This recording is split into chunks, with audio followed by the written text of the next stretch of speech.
Good morning, everybody. Coming to you live from Champery, Switzerland again. Have the new Swiss flag in the background. We do have an exciting day planned today. Got a couple of interns coming on for interviews for a new marketing internship role. Looking to get some people on board to help us, get the brand out there more. We got a lot of live footage content to be clipped. We've got a lot of demos that need to be made of Bazaar, teaching our users how to make better content. And lots of ideas we want to implement. But it turns out the live stream is pretty time consuming, so need to expand the team a little bit. So yeah, it's going to be good. First up, we have Shivish Juhari, studying marketing in Dublin, wants to flex those skills with Bazaar. So I'm going to have him on in a few minutes to talk about his background and what he would like to do with us. But yeah, exciting day yesterday at the Downhill Mountain Bike World Championships. Had Ronan Dunn coming in third place, an Irishman. Third fastest in the world. Pretty impressive. These boys ride downhills quick.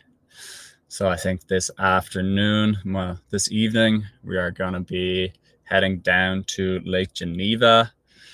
Got a little bit of paperwork we have to do, so got to go back to the city, Panon City, which is maybe west. Yeah, east-ish of Geneva. And it's pretty nice down there. We've spent some time there before. So yeah, just hit a quick and then maybe head onwards towards Italy, but who knows? Yeah, I think winter's coming. We're set for some pretty bad weather the next couple of days, so we would love to escape that if we can. But yeah. All right.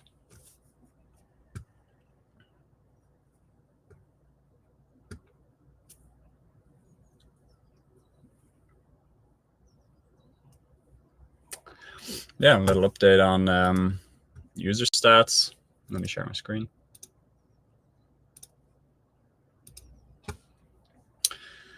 All right, we're up to 370 users, 7,688 prompts with 3,257 scenes generated.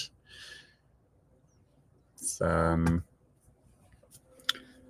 definitely growth has slowed in the last few days while I've been busy live streaming. Turns out, we really got to push for user growth at this stage.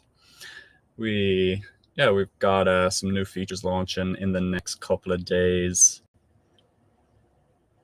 and that will make creating content easier for all of our users. So hopefully get that live today. A couple things coming on today.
Victor. What's in building Bazaar? This is day 9.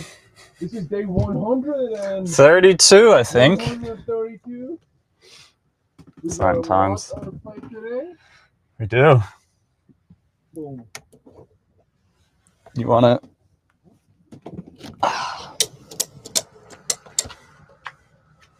My name is Marcus, coming in from the toilet. Oh, Sheevish has joined. Let me let him in. Well, he's not there. Oh, no. You got a double jack. Yeah, I'm sharing my screen. We're just going through the failure stats there. Yeah. Yeah. 9%? Well, That's 9%. That can be improved. yeah. I mean, that's 81 more than it should be. Amount of users? Are we hitting 70?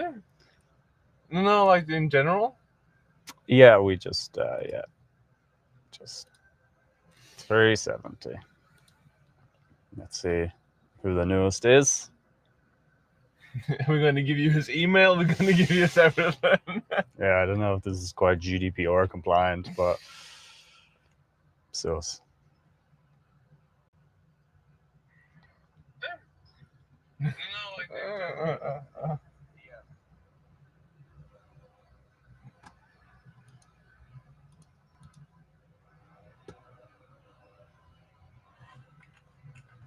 Well, looks like Sheevish is 4 minutes late already.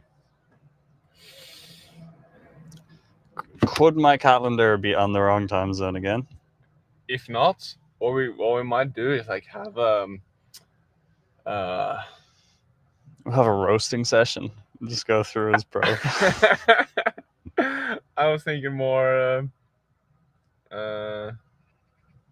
like have a live betting site. Like, who are we gonna hire out of these 25? Because you as a follower, you can see all the 25 interviews.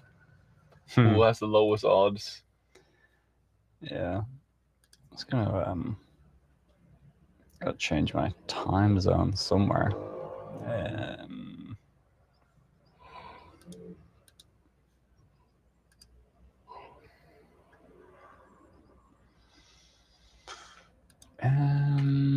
See all settings. There we go. Language.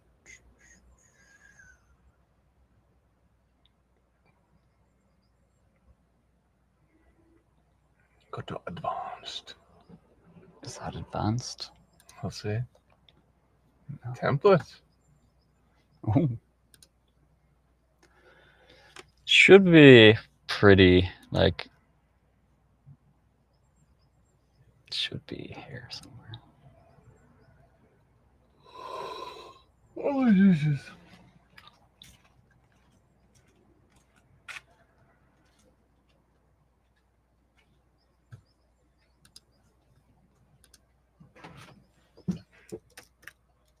No. I just turned it off. Oh. Oh.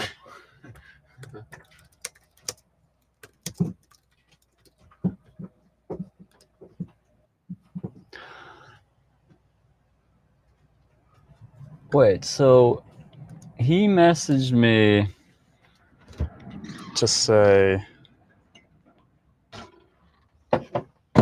he booked a call.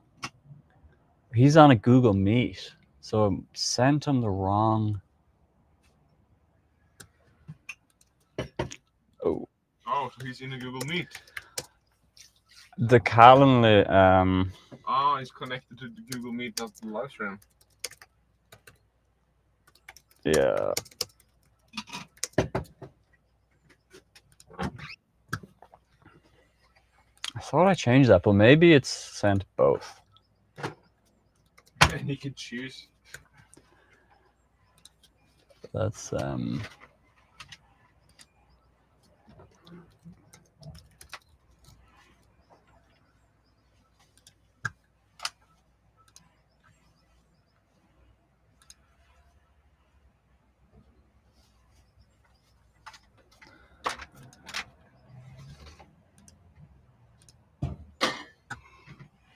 There we go.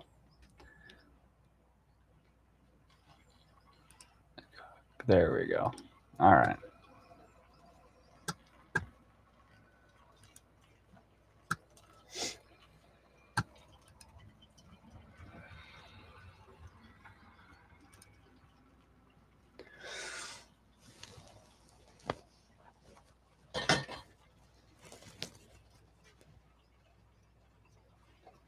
Have you explained to the chat what we're hiring for? Yes, did that. Gave them a little update on yesterday's result, where we're heading tonight. If any of the fans want to come down for a meetup, Yeah, I mean, on. All right. Here we go. Shivish. Hi, Jack. Morning. How are you? Hey, good morning. How are you? Great to meet you. Good, good. Nice to meet you too. We got Marcus here, the Hi, Facebook Marcus. co-founder. nice to see you. Nice to see you too. Yeah, so you're live Yeah, on our stream. So yeah. thanks for joining. We just started doing this recently, so we're still getting the hang of things. Yeah. So my apologies for sending the Google Meet link. No issues, no issues. Sorry for being late. Actually, there was a medical emergency. I had to attend to the doctor. Oh, right. Yeah. Scary. Yeah, do you want to give us a little introduction to yourself? And Absolutely. So, talking a bit about myself, so I have recently completed my master's from University College Dublin, and I have done master's in digital marketing, and it's a 1 year course that started back in September 2024. Prior to that, I have 2 years of experience, hands-on experience in digital marketing, particularly in search engine optimization, and it's with a company called University Living Accommodations Private Limited. So they provide accommodations to students who go abroad to study. So mainly, I was handling the on-page and off-page of the keywords that were given to me, which varied from market to market. Initially, I was handling the Australian market and then the European market, where I had keywords from Italy, Germany, France, and all over Europe. And before that, I have done a bachelor's in business administration from here in India only, from a university called Amity University. And I'm really looking forward to working in a company that is deep diving into AI, because I feel that is the future going forward. okay. So are you in India now? Yeah, currently I had a break for a month and a half. So I hadn't been home for a long while, almost a year. So I thought that I'll probably go and visit my parents. Okay, cool. And then are you planning to be living in Dublin or stay in Yeah, India? yeah. As of now, I'm planning to stay in Dublin. I've completed my course, because of which I'll get a 2 years of extension, the post Okay. study work visa. So I plan to utilize that and work in Dublin.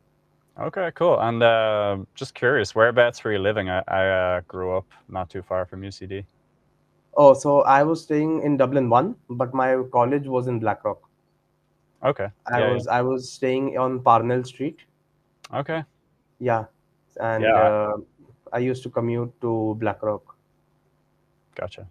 Yeah, Yeah, I'm from Cabinteely, if you know it. It's like yeah, yeah. maybe 15 minutes from Blackrock. Mm-hmm. Yeah.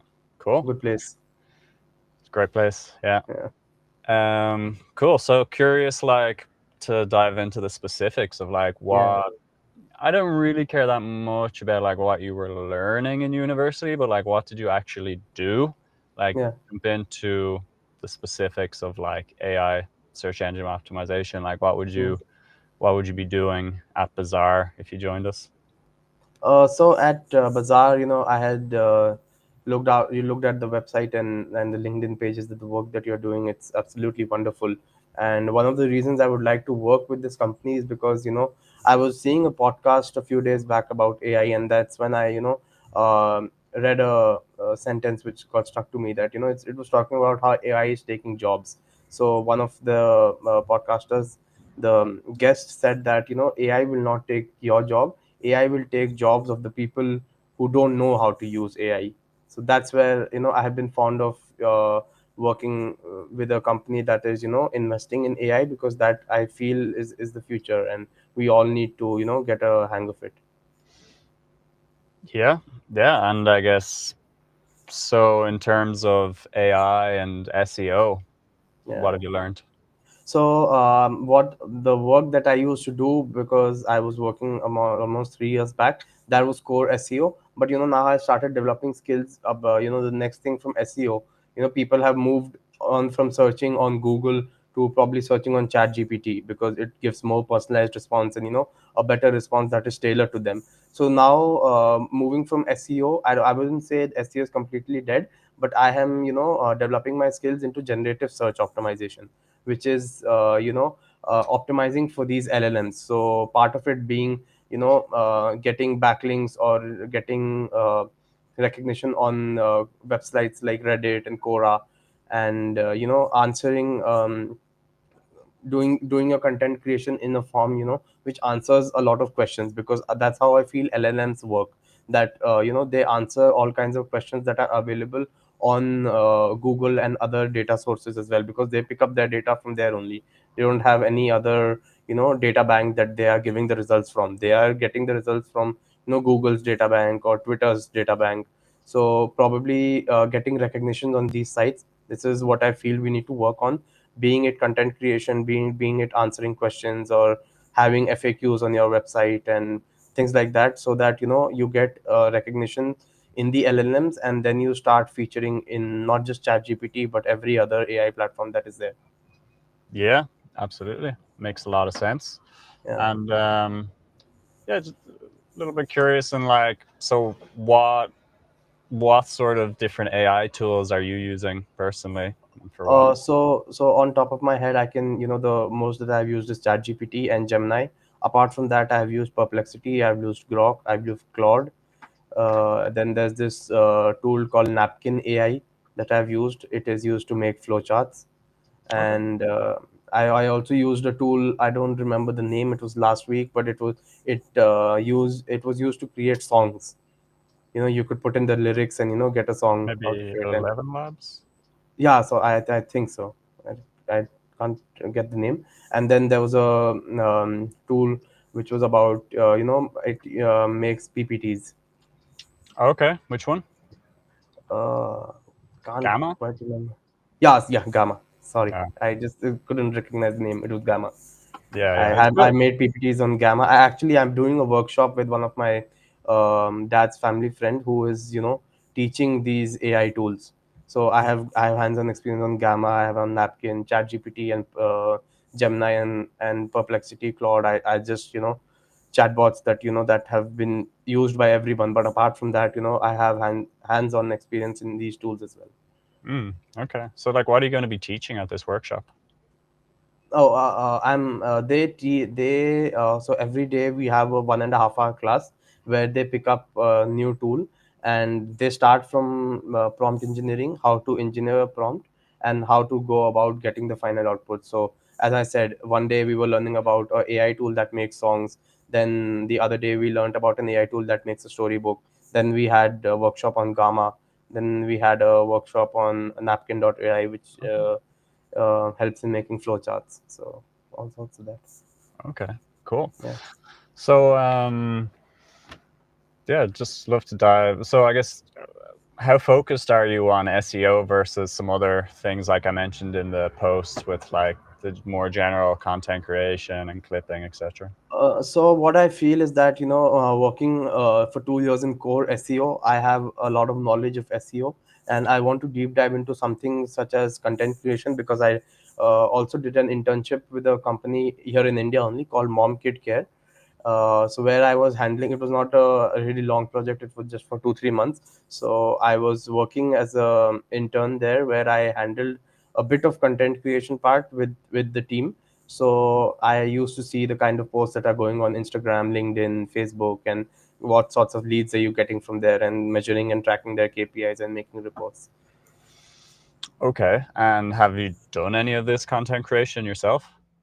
So not professionally, but I have edited some of the videos on my Mac itself, but I haven't done them professionally. Just as a sidekick, or some Okay. just making birthday videos, anniversary videos, Okay. And basic. Yeah. is this kind of iMovie or what software are you using? Yeah, iMovies. Yeah, iMovies. Okay. And so you've never used any other video editing software? Oh no, like Final Cut Pro and all. I know these software, but I don't. I haven't used them. Okay. And tell us about Bazaar. Have you been using it? No, I just after applying to the internship, I just have a went on and had a look at the website. Oh, okay. Oh, Yeah, that's a bit of a stab in the stomach, you know. You yeah, didn't try the tool. yeah. Okay, interesting. Um, okay, so that might be difficult to dive into specifics in terms Yeah. of, you know, what SEO would you be targeting for Mm-hmm. our users? Yeah. So being not a user yourself. Yeah, and look, maybe that's a good next step if Yeah. you wanna jump onto Bazaar, Mm-hmm. do a lot of use, try Yeah. create some great content, and then maybe you Yeah. can come back to us on Yeah. you know, what is the content you would like to create around that. Mm-hmm. Got it. Got it. So Cool. yeah, just I had a few questions. So this internship that you're talking about, this is an unpaid internship, right? Yeah, for the most part, but we did want to give people like the intern the opportunity to make money, so it would be Yeah. performance based on results from the content they create. Yeah, Okay. so we had a little guideline on like what we would pay. It's Mm-hmm. based on CPM. Okay. Can share that after the call. Yeah. Yeah. Yeah. So, and when are you looking for the candidate to join? Oh, can join today if we found the right person. Yeah. Okay. Okay. Yeah. And then what are the next steps in the hiring process like? Well, you know, we're looking for somebody who is passionate about the product and like, you know, understands the users we're trying to target because they are Mm-hmm. user themselves. Yeah. So like, you know, like as I said, we would like to see you use the tool to Got create it. great results, and like really, Mm-hmm. I think that's the next step for you is to like Okay. get into the product. Yeah. Yeah. Well, I'll take that into consideration and get on it right away. And just to add on to that, is there any chance of how long will the internship be? Like the duration? Well, yeah, I mean, I don't think we have a set limit on it. Okay. You know, we look at it like it's a good opportunity for students who are looking Yeah. to, you know, flex what they've learned. Yeah. And, you know, for a great, if we find somebody who's great, we'd always be looking to hire them full time. Yeah. But, you know, maybe use this to springboard onto a different opportunity. So, Mm. yeah, like there's no fixed Yeah. time limit. So there's a possibility of on performance based that you can hire people full time after they complete the internship. Yeah, absolutely. Yeah. So I think yeah, that's all I have for right now. Any questions that you have for me? No, look, just jump onto Bazaar and let us know how you get on. Maybe Yeah. send us on the Yeah. best scenes you've created, and we'll take it Yes. from there. Absolutely. Absolutely. I'll just start working on it and I'll get back to you with the same. Perfect. All right, man. Have a good Thank day. you so much. Good day. You too. Bye Cheers. bye. Bye bye. Bye.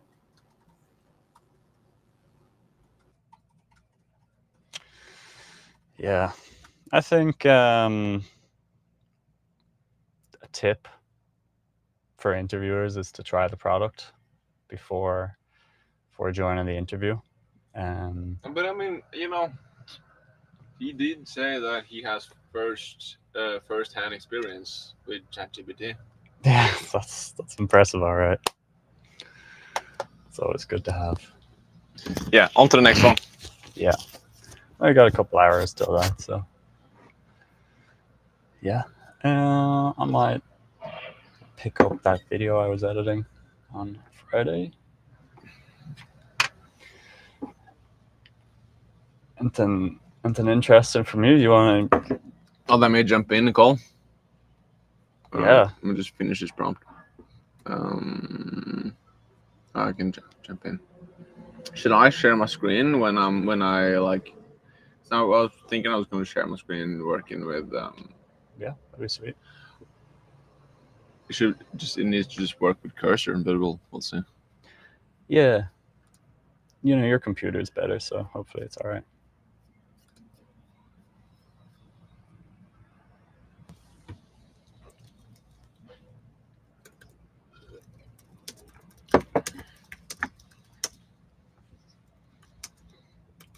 I'll just message Ola. We're finished that call, so whenever you're free.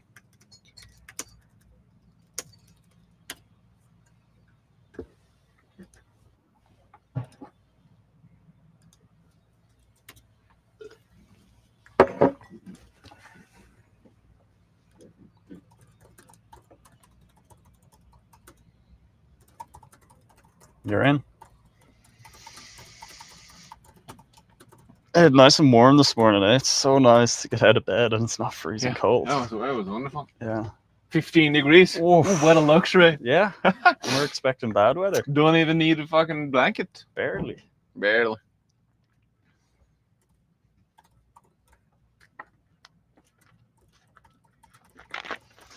Any viewers out there want to comment on Marcus's mustache? Yeah, I did get the chat was really popping about my beard. They're like, you need to take it, and I was like, well, I'm listening to the chat. The fans. Yeah, the chat. Hey, chat. Drones are being used when deep dive.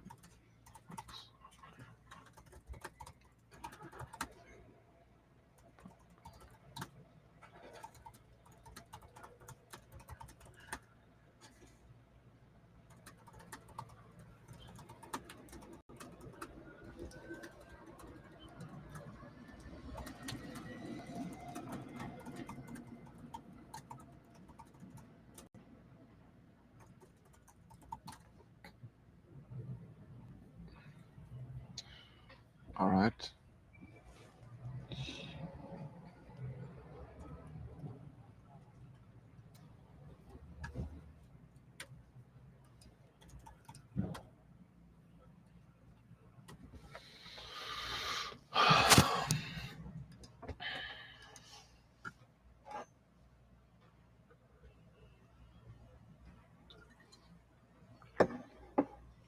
You want some coffee?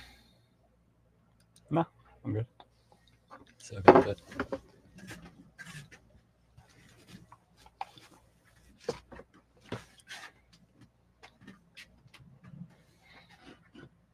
Did you send the link to Yeah, I just your guy? sent it a second ago. My guy, Ola? Your guy. Your man. Your man. Oh, it's raining. Oof. HubSpot down 30% year to date. $11 billion in market cap. For one reason, companies are moving away from investing in one-size-fits-all systems that force them to change the way they work. Yeah. The future isn't off-the-shelf software. The future is custom-built software, like Palantir's technology. They're a software company, but you can't just buy their software. Every product is customized to the client.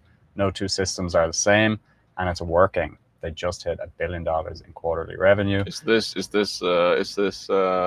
Palantir ad or is this TBPN newsletter? Or? Yeah, it sounds a little bit like TBPM, but it is Jamie King on LinkedIn.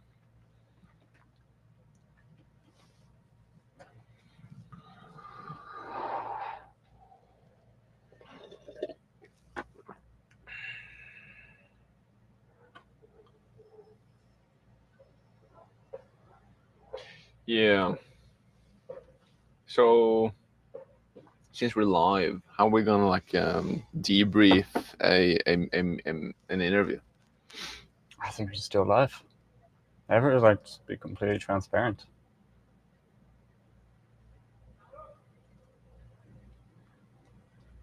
Yeah, I think first of all, it would be not use the tool. Use the tool. It's Fred.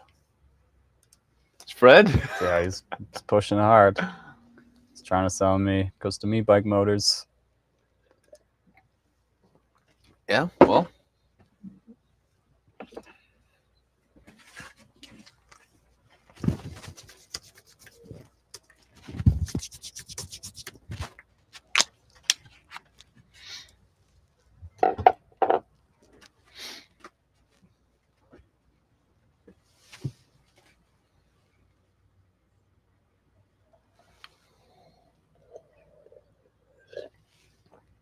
Also, if your job is going to be to create videos, it might be like a good thing to have experience using something else than just iMovie. Yeah, not really considered the cutting edge these days. I think even Bazaar is considered to be higher up. But if you haven't used that either, so Yeah.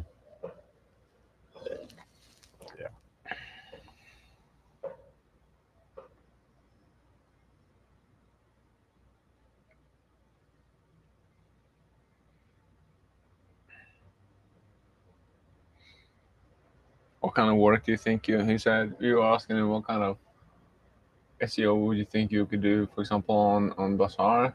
And he said he listened to a podcast where he said AI is going to take your job, so you better find a job within AI. So that's what he did.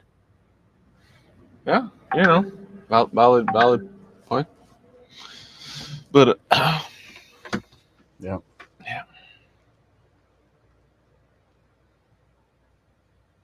I didn't get notifications. Oh. No, I think Ola sent a love heart. Oh.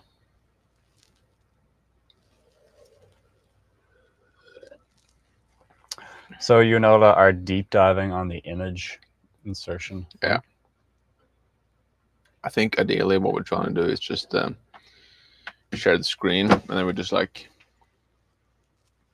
code it together, kind of. Yeah. Just maybe going through it, because we just like it's like having a rubber duck that talks back to you. Having an intern, I might tweet that on X. Yeah, I love it. Having an intern is like having a rubber duck that talks back to you. Yeah, I might kind of drop off and do the video that I was working on Friday. Yeah. Just leave it to you guys. Yeah. But probably not actually drop off, because then I think it would end the stream. But let me see if maybe I'm take able the to. mic off. Maybe I'll take my mic off. Yeah. Or is that just? If I'm able, am I able to share my screen? Allow to share screen.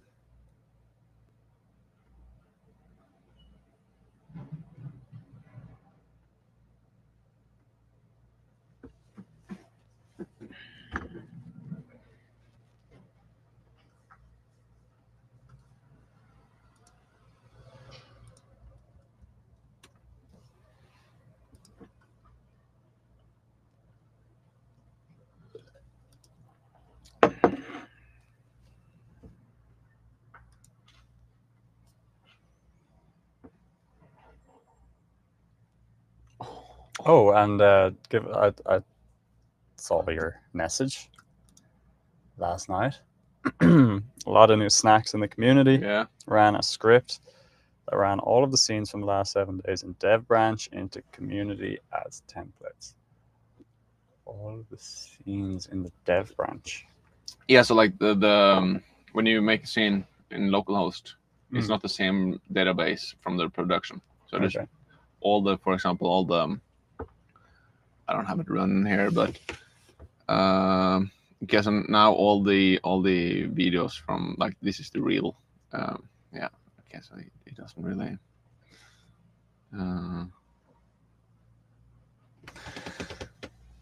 So like this one, for example, has like this is you made something. You open here. Yeah, but share your screen. 10 scenes. This is not running. This has no internet connection. I changed branch to like an image branch. So this is something I had cached. Cool. But yeah, I made like a little fun algorithm that ranks it based on like a combination of a admin rating, amount of favorites, amount of remixes, and amount of prompts used to create that scene. Nice. Also made them search that. Let's say this one, for example. This is 2 scenes, so you will see scene 1, scene 2 there. Yeah, and this is yeah. So, yeah, does it need to be like a different tab? Because I guess there it's like showing up in all templates. But if someone didn't necessarily add it as a template, first of all, it won't really have a name and it won't have a category. So that might be a little bit messy in terms of so maybe it's just like that tab is just community scenes, Yeah, the problem is if you're searching for something, how do you know what to search for, right? If you want like this particular thing, but should you be able to like search? Should we attach all the chat messages such that they can kind of just add in Ola. I mean, ideally it could be some like AI thing that like knows what's in the scene by reading like the comments and the code. Or just like yeah. Anyway, hey Ola, guys, how are you? I'm fine. How about you? Excellent. Where are you guys now?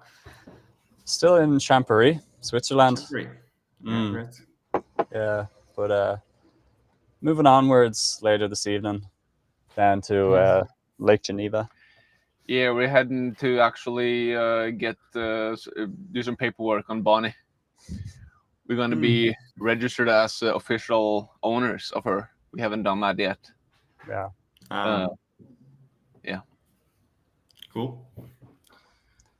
Yeah, we're a bit slow, but I'm going to leave you guys to it. Will I go and grab some fruit for breakfast? Do it. Okay. Any news with you? How's life? I mean, great. It was a bit of a late evening yesterday, but I have taken a shower and everything, so I'm good to go. Nice.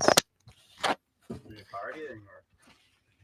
Yeah, I'm a part of this huge culture festival in Norway called Uka, and yeah, we took up some new people in the staff yesterday. So yeah, it's like new people party.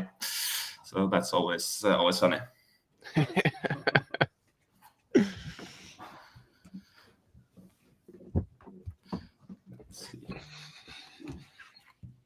Yeah, we just had an interview on the stream. Oh, Trying to get a guy in to like create some more content. Jack has been doing it quite a while, but it takes some time. Especially when there's so much to do. Oh, especially when the live stream is so distracting, You talk on it for 6 hours, and then it's a little bit difficult to go back and watch that and clip it into shorter content. Definitely. You should have some clippers in the watching the streams. Exactly, that's the plan. Yeah, and like we're using Restream, and they actually have like AI features that will give you like highlight clips of every stream, etc. Oh, could be it. All right. Let's just do this in like a combination of Norwegian and English. Yeah. So I'm thinking the goal. Let me try to share my screen.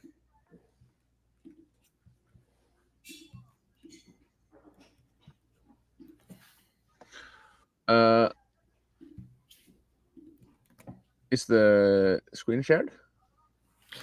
Not for me, at least. Oh, maybe.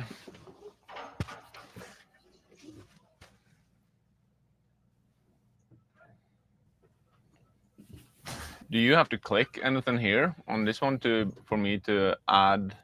Oh, maybe. Is it in the? So, yeah, there you go.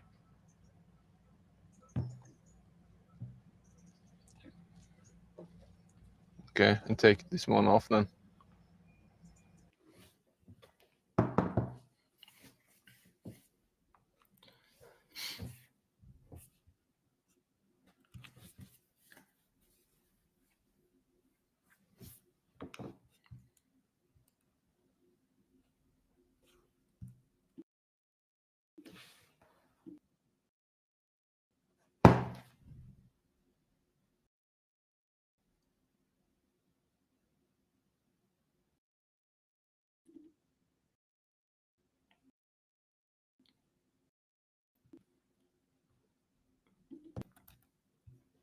hear right now, Marcus?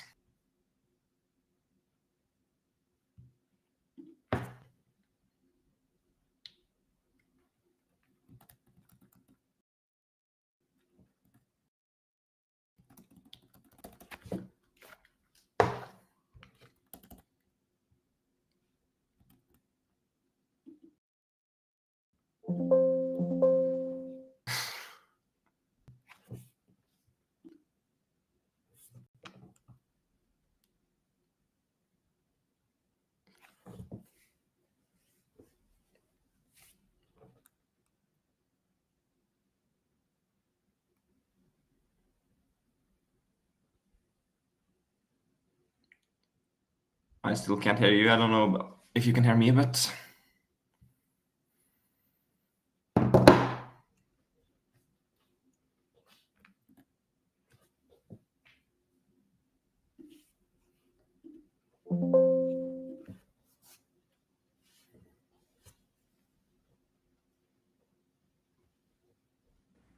Hey, there you go. With some echo.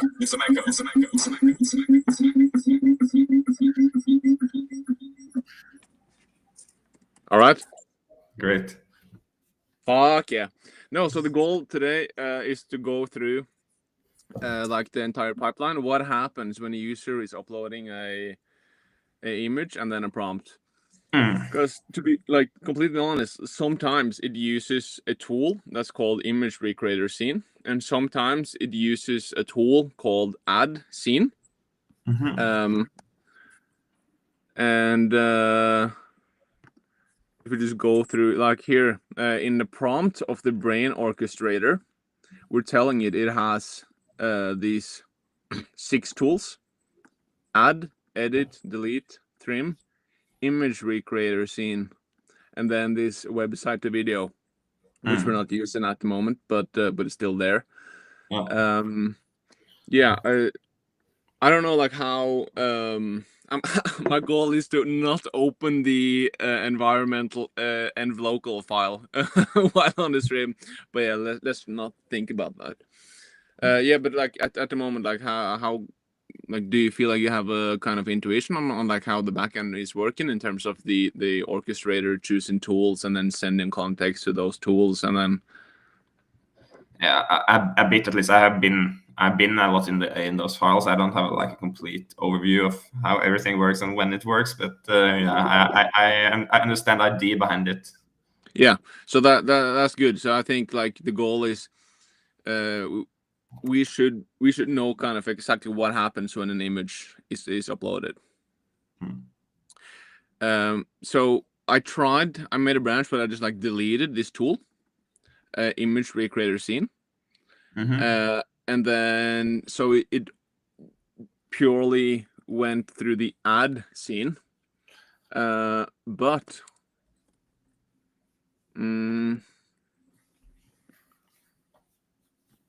then it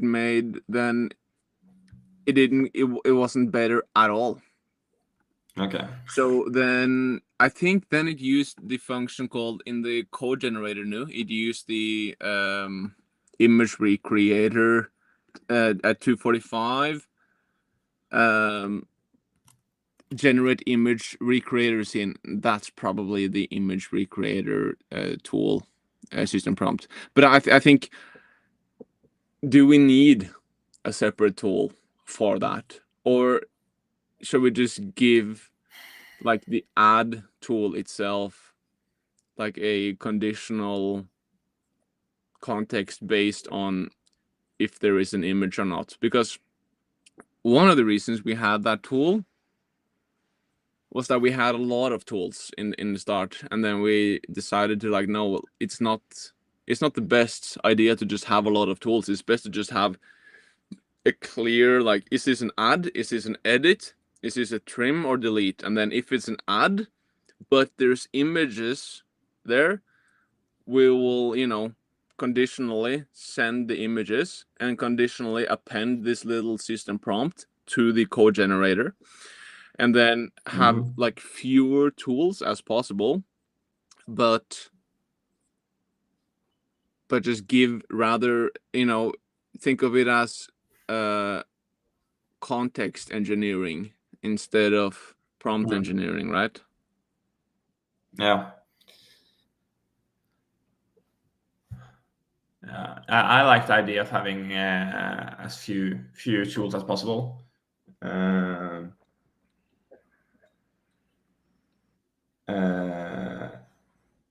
just think about the context is everything you need to know, like, because as I understand it, you sometimes you want to like just drop the image in, right? And sometimes you want to like just animate like a recreation. Yeah.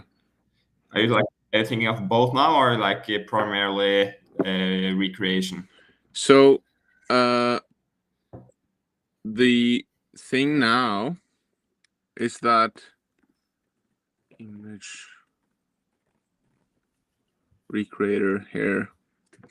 So in the system prompt of the image recreator.ts, we can see that I think also here there are like suboptimal prompting in general, because it's just like a messy system, So here we ask it to determine user intent.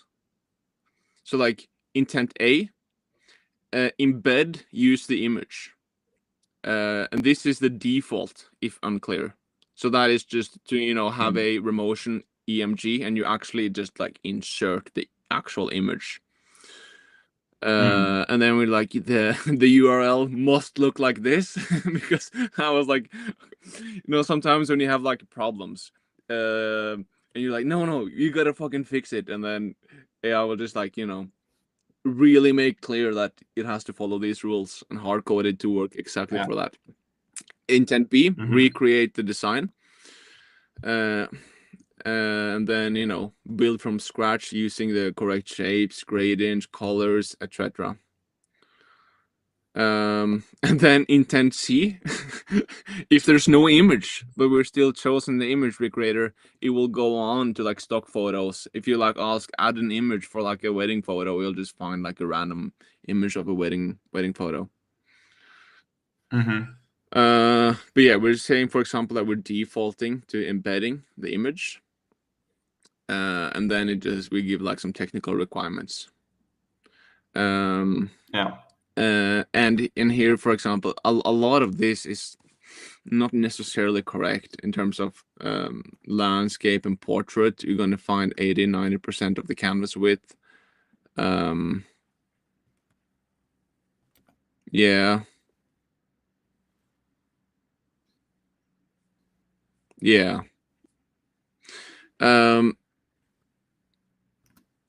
So first of all, it's deciding the intent there, which I don't think is necessarily.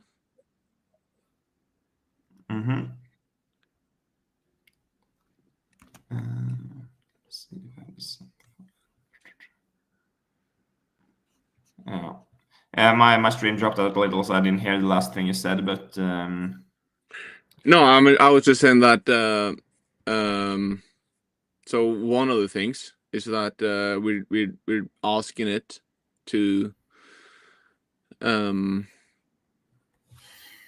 generate that, to find the intent in that prompt. But also, if you go to code generator new, if we're using the add tool on line 878, we have this function called generate code from image.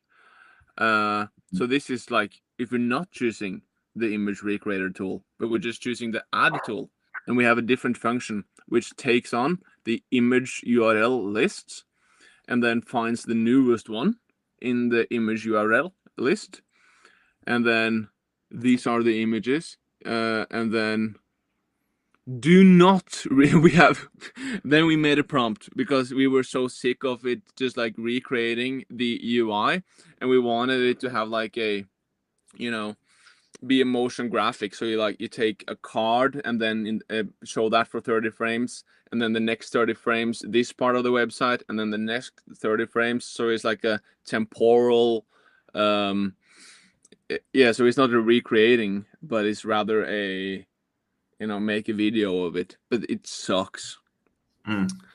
But the problem is like these things exist. So like our brain might choose this tool and this function, but we don't really know exactly when it does what, and we need to have it clear what should happen when a user uploads an image. Exactly how should we do it? Yeah. But this thing with you when you like choose the latest URL, does that mean if you upload 2 different images, it will not be able to recreate both in the same message? That's a valid point. It knows it we are given it all the images that has been uploaded in the chat for each image prompt. But we are probably appending so like the latest image as like the main image.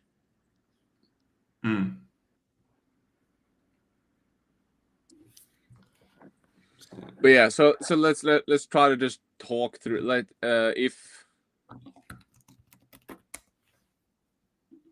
if we say that we are going to remove the image recreator tool. Yeah.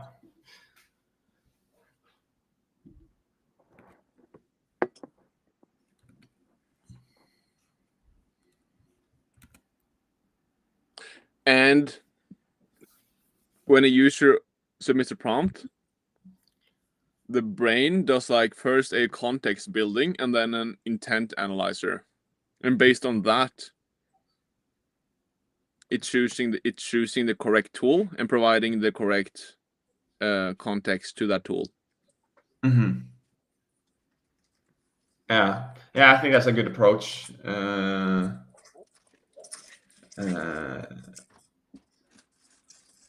And the intent also relies on the context of what you have uploaded, right?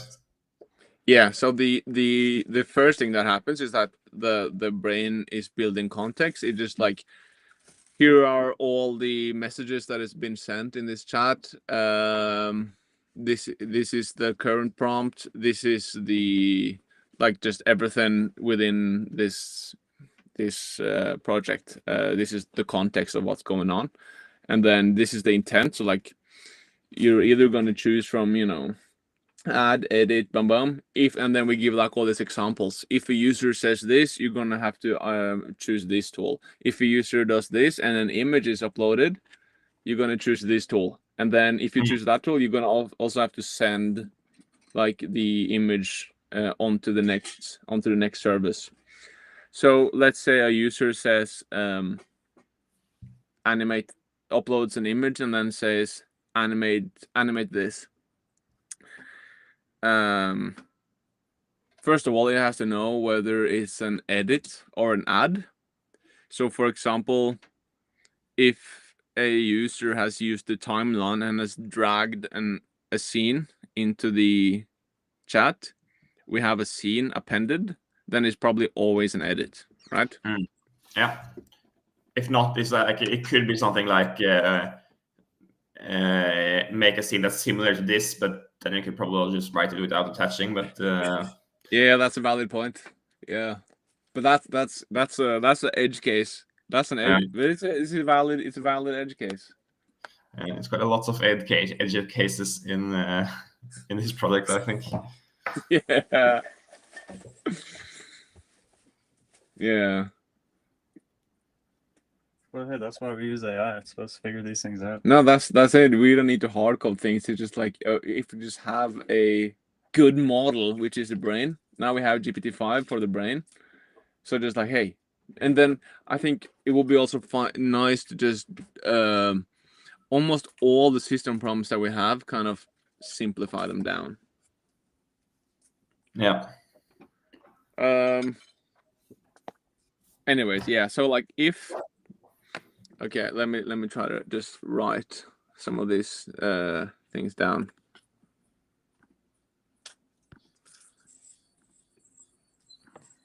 If a user uploads, if a user sends a prompt, and scene ID is added, like it's dragged from the timeline. It's probably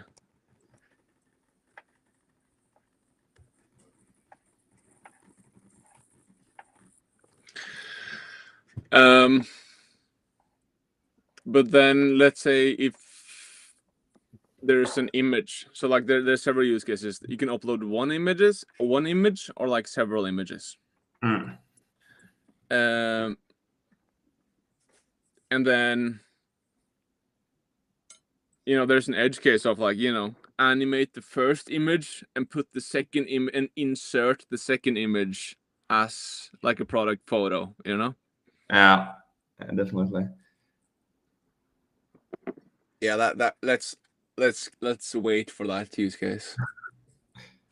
You can, I mean, all cases where you have like multiple attachments and like also like different type of medias uploaded, like one audio and one video or something, then it's getting harder straight away. What happened when did you send that prompt when you had the audio, the video, the image, and icon? Did you actually send it?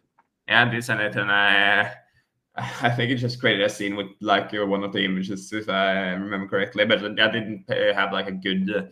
I didn't have like an actual message that was like realistic with animate a video, like the attached video, and insert the icons and the images, and then add the audio as a background sound. So, but it didn't crash, so that's a good thing.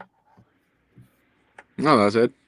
But we could like add like small pop-up or something if you upload lots of things in the message that like, okay, it could be that this would like make the quality worse if you have like different types of media. Try to like put it in separate messages.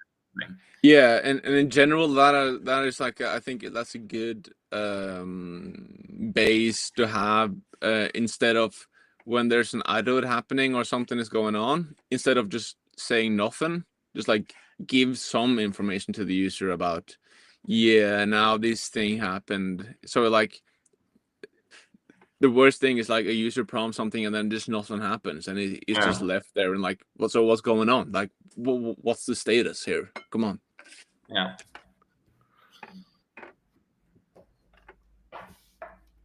Okay. So I have the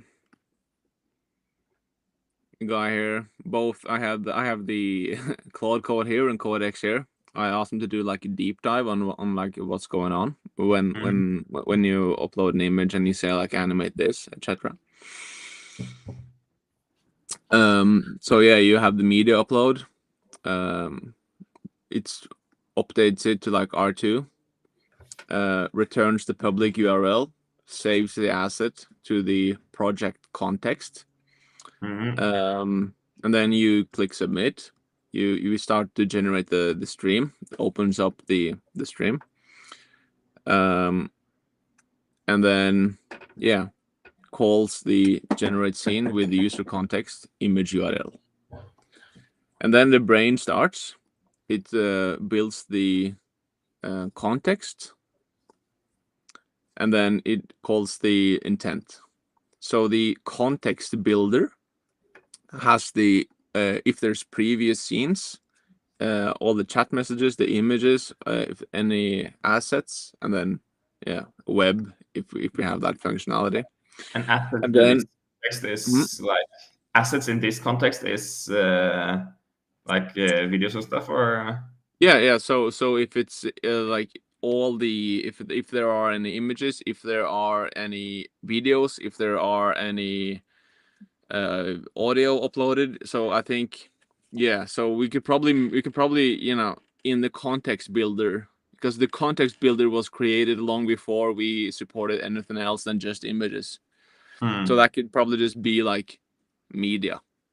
Yeah, that was just what I like wonder about, since you had like both image and assets was, but yeah, makes sense. And then so like this is what the brain does. It builds the context and then it does chooses the intent. So then it selects a tool. And then it's like you say now. So like when you have an image and you say like animate this, it will either choose add scene or image recreator scene or edit scene. So like it would be smoother to just bake everything that exists inside image recreator scene into a function in add scene, because now in add scene it's calling the add tool with the generate code from image. Mm. I can also see that the add tool itself, Jesus Christ, this is bad programming, but that one has on line 224 has a generate from image. So it calls the generate from image, which then calls the code generator new file, line 878 generate code from image. So that's one pipeline, and we should probably like rewrite this one, because this is the one that has this transform the static design into sequential storytelling. Should probably replace this function with what's inside the image recreator scene. So like this logic goes into the add scene. Yeah, but this is something that should be supported in both add scene and edit scene, probably. Yeah. If you want to like edit in an image into your current scene. Yeah. So what happens if there's an edit? The thing is, most of these like functions probably already like we're using Sonnet for all code generation at the moment, and they support images as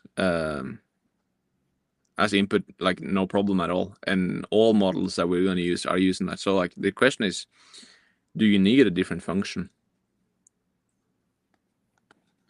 Do you need like a different pipeline?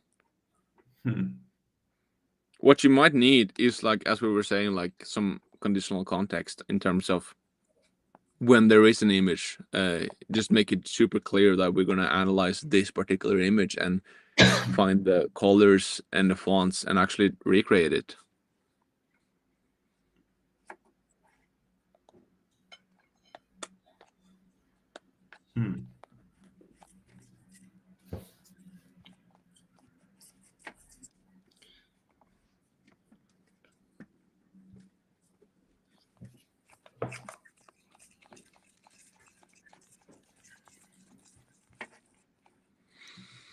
Let me just go grab my other screen.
Maybe that can be done by the brain. Hmm.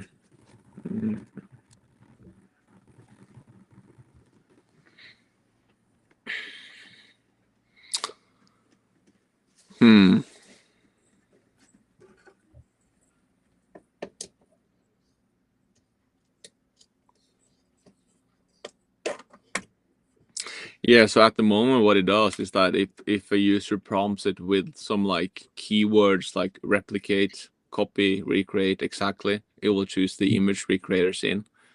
Yeah. But if it's unclear, it would just choose the ad scene.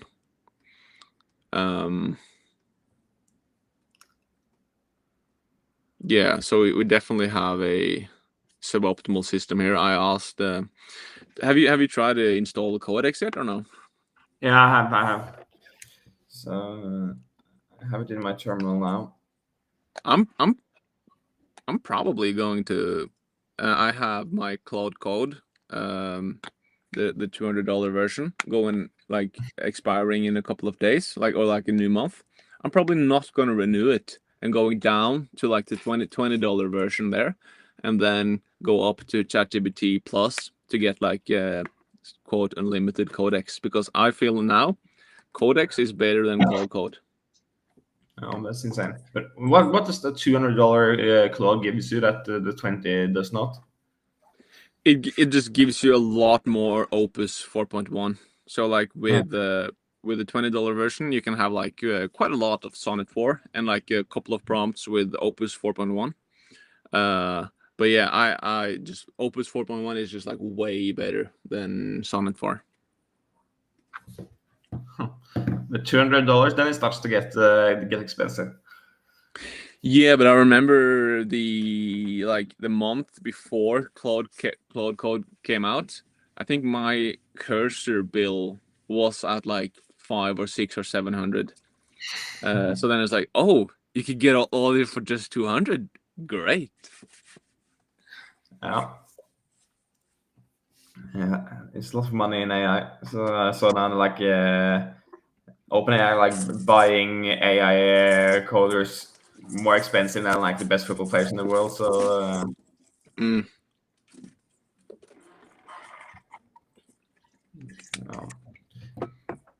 Have you been able to vote from Switzerland, Marcus?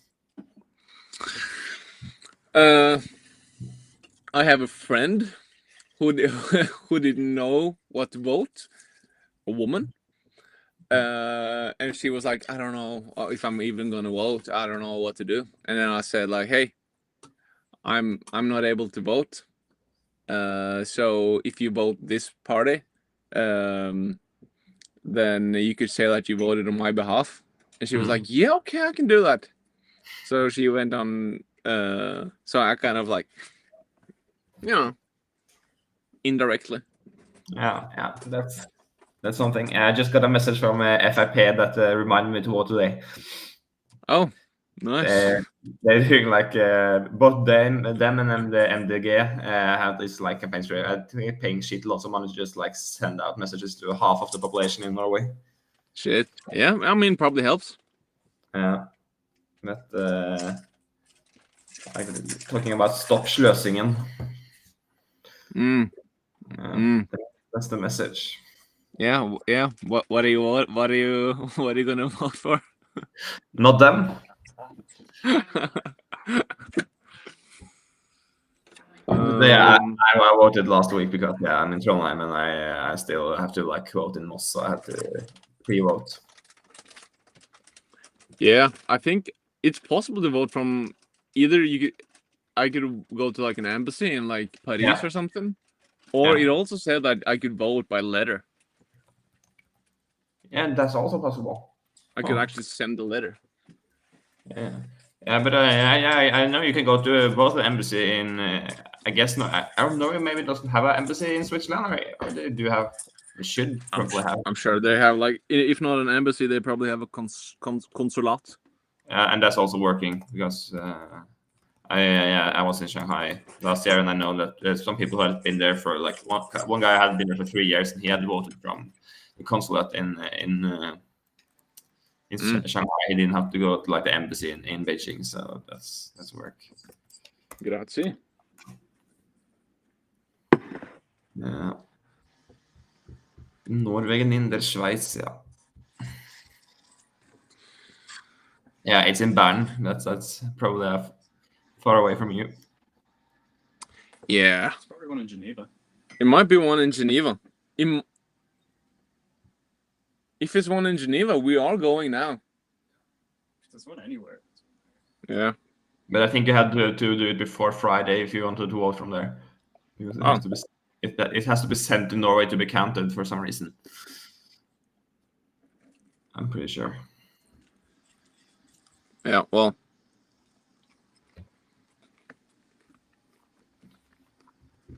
Yeah, you're more affected by the Swiss government now than Norway anyway, so.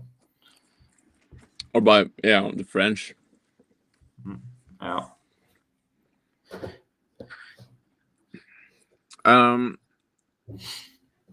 So Codex suggested, for example, I was asking, okay, so like, if you wanted to like deprecate the image recreator scene, and then, so it suggested like the brain could always return like the tool name, for example, the add or the edit. I had to like mute, unmute kind of Yeah, thing. I'm just trying to turn it off here. The add and edit, and then plus a tool context. If it's an image action, it's going to either be an embed or recreate. So that the brain, because the brain is the one that has most context and it understands the intent. So if the brain is a GPT-5, so if that is the one who decides, is this a recreate or is this a embed? And that's based on like the message primarily. That is based on everything the brain knows, and that's based on the build context and the intent analyzer. So then context is just the entire chat. If there's 50 messages, it's all of them. It's like the metadata of each scene. It's everything else that is uploaded in the chat. Like the big context window, like what's going on at the moment. And does it analyze like the picture itself as well, or does it just like everything around it? Because I mean, if you upload a bunch of like a real picture of lots of human, then you probably have to insert it right away. But if it's like a simple logo, like the Bazaar logo now, you could animate it. Does the brain actually analyze the images that is uploaded itself, or does it just look at the metadata? It's a valid point. I tried something with like uploading logos, and then actually like animate your logo. It can be like really fucking cool when you have like the letters pops up, and then like the thing you have around the logo just come flying in with some crazy animation. Yeah, and just it would be so nice if a user uploads a logo, like the system just always knows that this is the logo, and put it in the top left or like animate it here. And like one thing is like animating the logo, which will be like really cool if we can do that in a good way, but also just like embed the actual logo. This is the actual size, this is the actual font, this is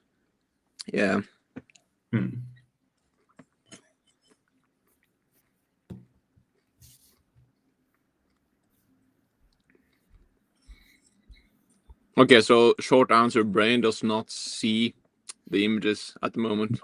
Yeah. So we don't give the image URL the actual images. We just give like the list of images, whether there is an image uploaded or not. Yeah. Okay, so if I took a picture of you now and uploaded and said, animate a picture that looks like this, or like animate a video that looks like this, then it would probably like make a really bad animation of you, probably. Well, what it probably would do is we have all these avatars. We have uploaded, like we have generated some human avatars. That we give like context. We give the code generator access to. We have like Asian woman, black man, white man, Asian man. I think we have white man with Down syndrome. If we would so that when you have like a chat, you can have like the avatars. So we would probably add one of those. Okay.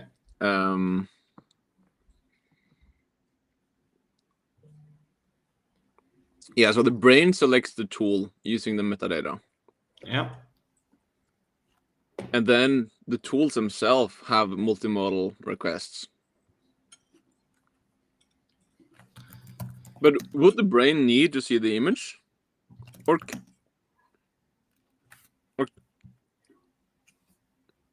Or would it be able to just select the tool correctly?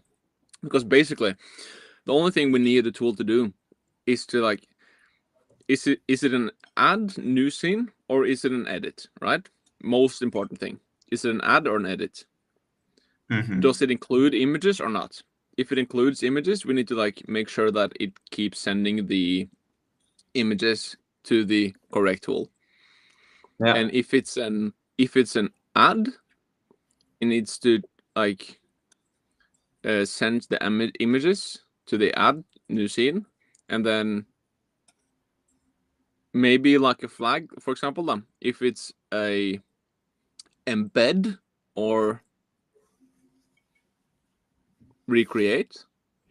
Same with edit. Is it an embed or recreate? And then in the edit and the add, we make them like analyze. Okay, so you are going to either recreate or embed this image, and then it analyzes the images and makes the code like either edits or add. Like, and right now, if you like upload an image to a chat and you don't mention the chat or the image at all, so you just like make a video of a caravan and then have an image that you're not talking about. Right now, would you do anything with that image, or would that image just be ignored? I think now we default to image recreator tool, and then that one defaults to embed the image. So I think if we just uploaded an image and then sends that, it will just make a new scene, which just puts that image as like everything that is. But let's try and just see so we know. And what do you think it should do? It should like you always just listen to the chat, or if you have uploaded an image, then the image should be included in some way, anyways. You know, ideally, if a user just uploads an image, and nothing, no chat, no messages, nothing, it should be clear by the context of like the previous messages of what happened. Like what is this an edit or is this an add? Is this a recreate or is this a embed? Am I focusing too much on like embed or recreate? No, I mean you have to think about that anyways, because that's that was also one annoying thing when I tried to do it. And I mean it's probably a like really common thing that you want to either recreate or just insert. But the question is like when in the sequence, like when in the pipeline should it happen? And I mean, we should like have a function that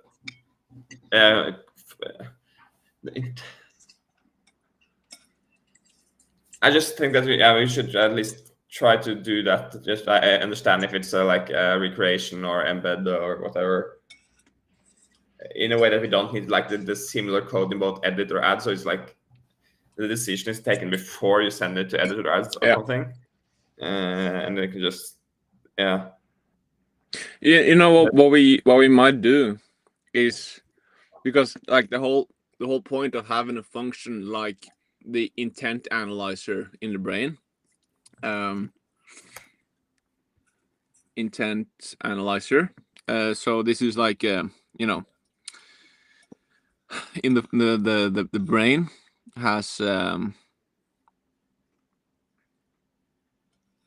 context builder and intent analyzer. The whole idea of having an intent analyzer is to support like a use case like this. So maybe what we do is that if there is an image,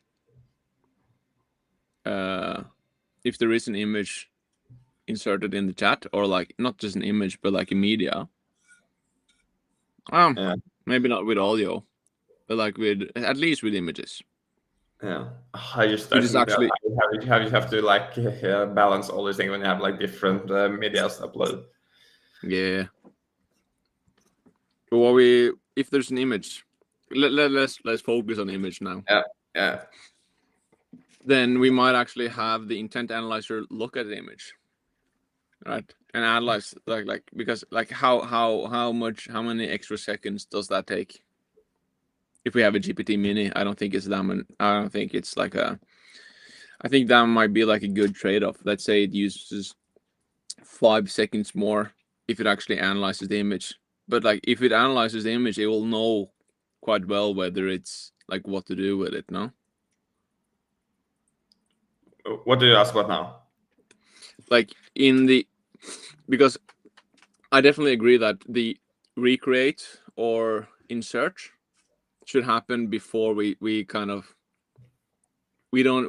shouldn't have the add and edit tools. Like their system prompt should not include option 1 embed, option 2 recreate, option 3. That should already be known. So like the brain should just send that like the brain should like give that context to the tool, so that the tool is just like execute, right? Yeah, agree. All the thinking is done in the brain. Yeah. All the adios. So maybe be even more sure that in the intent analyzer, what we do in the intent analyzer is make sure that it actually looks at the image, right? Yeah, I think that could be beneficial. Yeah. And to take so even though you say like animate this, you can't take like a decision. Okay, that will not be possible. So this will go straight to embed. At least give it the option.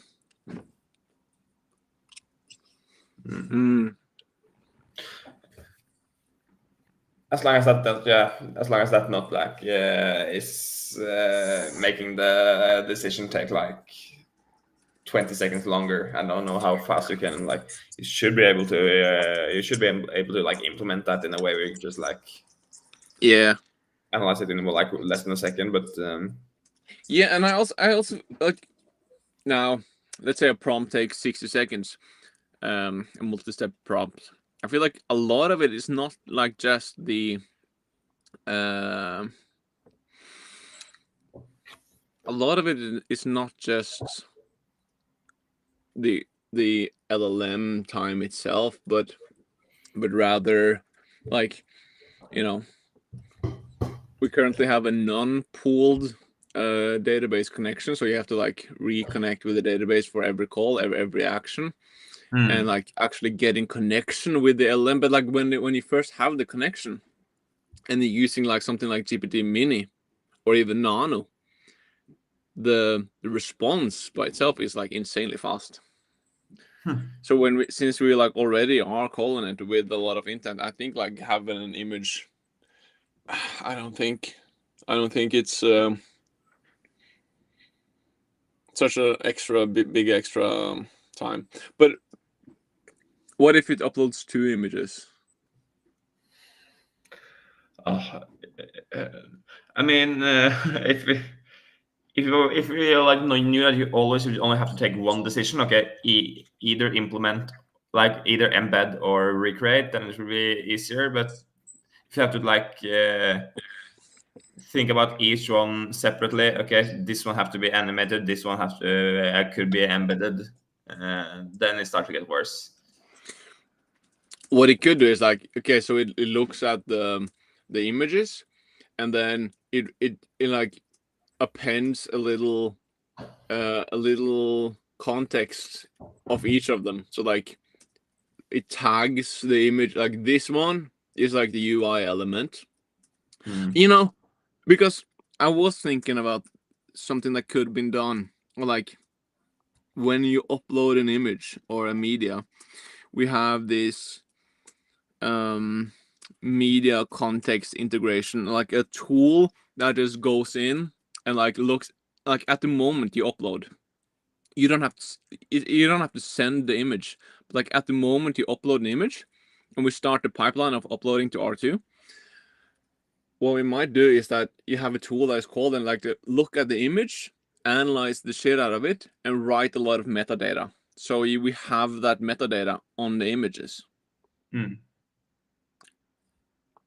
Yeah, and like if you upload multiple images, it's important that we know that it understands like the message which image you're referring to, because I mean one way is that like the user says, okay, I want the first image to pop up and then the second one to be inserted under, or whatever, or like, yeah, you say like sequentially, like the first image and the second image or something, because you have it this in like an image URL list, so that should not be a problem. But say that you have like upload a logo and a UI, for example.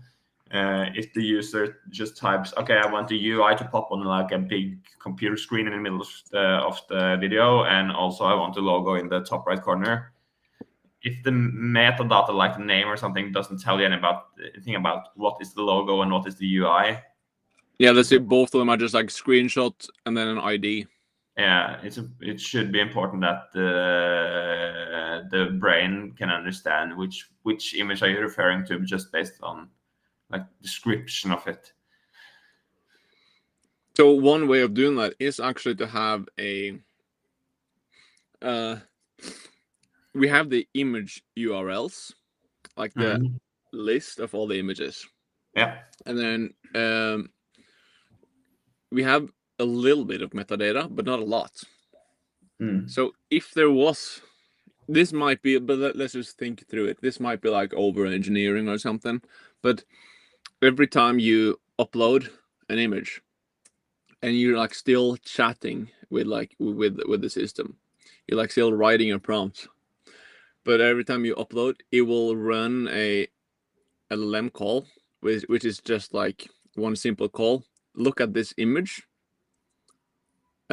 analyze it, and write back metadata about it, and then we can know whether it's a logo, whether it's like a product photo, whether it's a UI element, and then because then we can have a lot of metadata on the images, and then it will be easier for the tools to know which image is what, kind of. Yeah.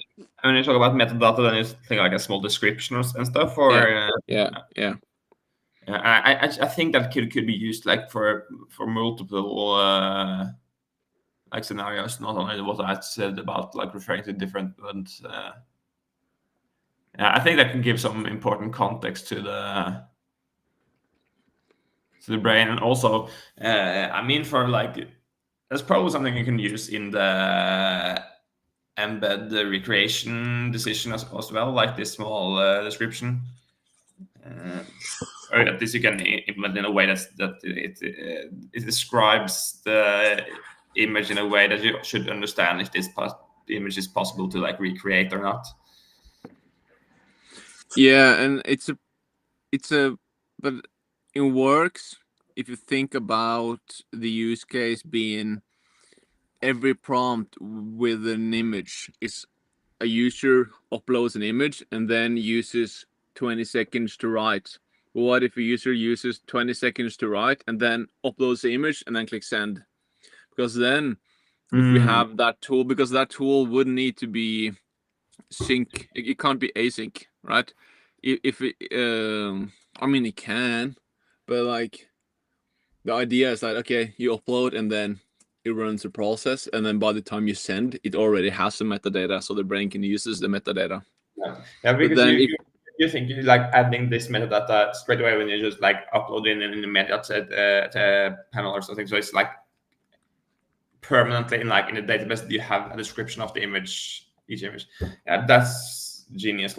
So it will be remembered like from project to project, so it doesn't have to like a metadata for each prompt. Yeah, that's smart. That would be an idea. Yeah, I think that could be a great idea.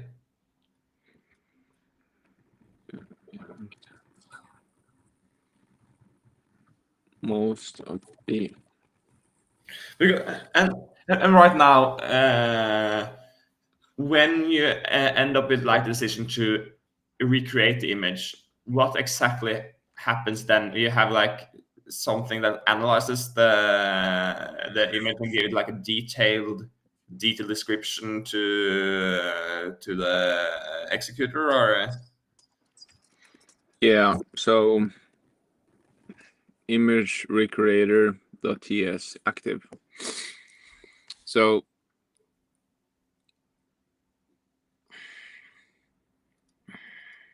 we just have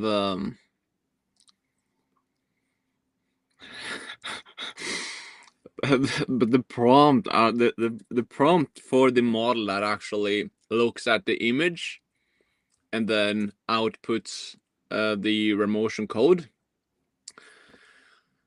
is so messy. It is like it focuses mostly on like, do not use emojis, and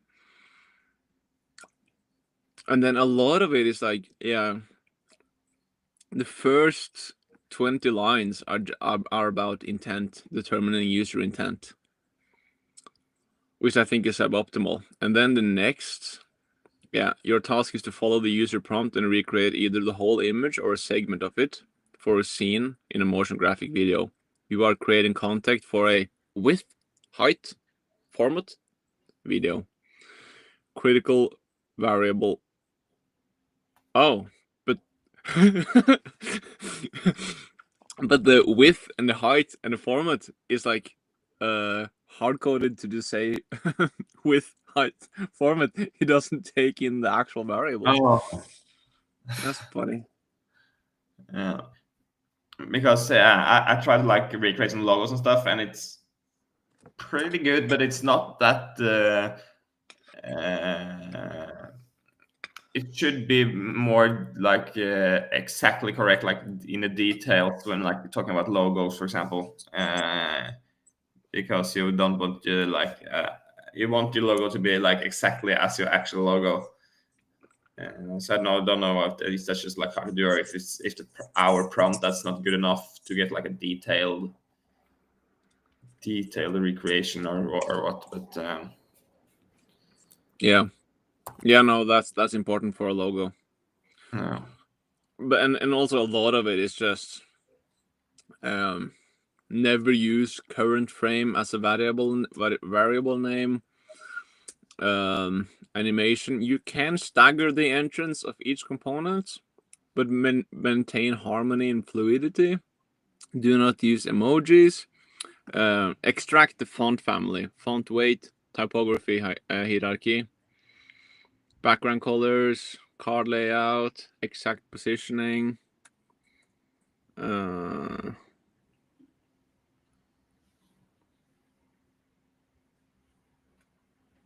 Yeah, we do find that when we write most of the system prompts ourselves with like, real human text instead of having AI writing the system prompt, it's usually way better.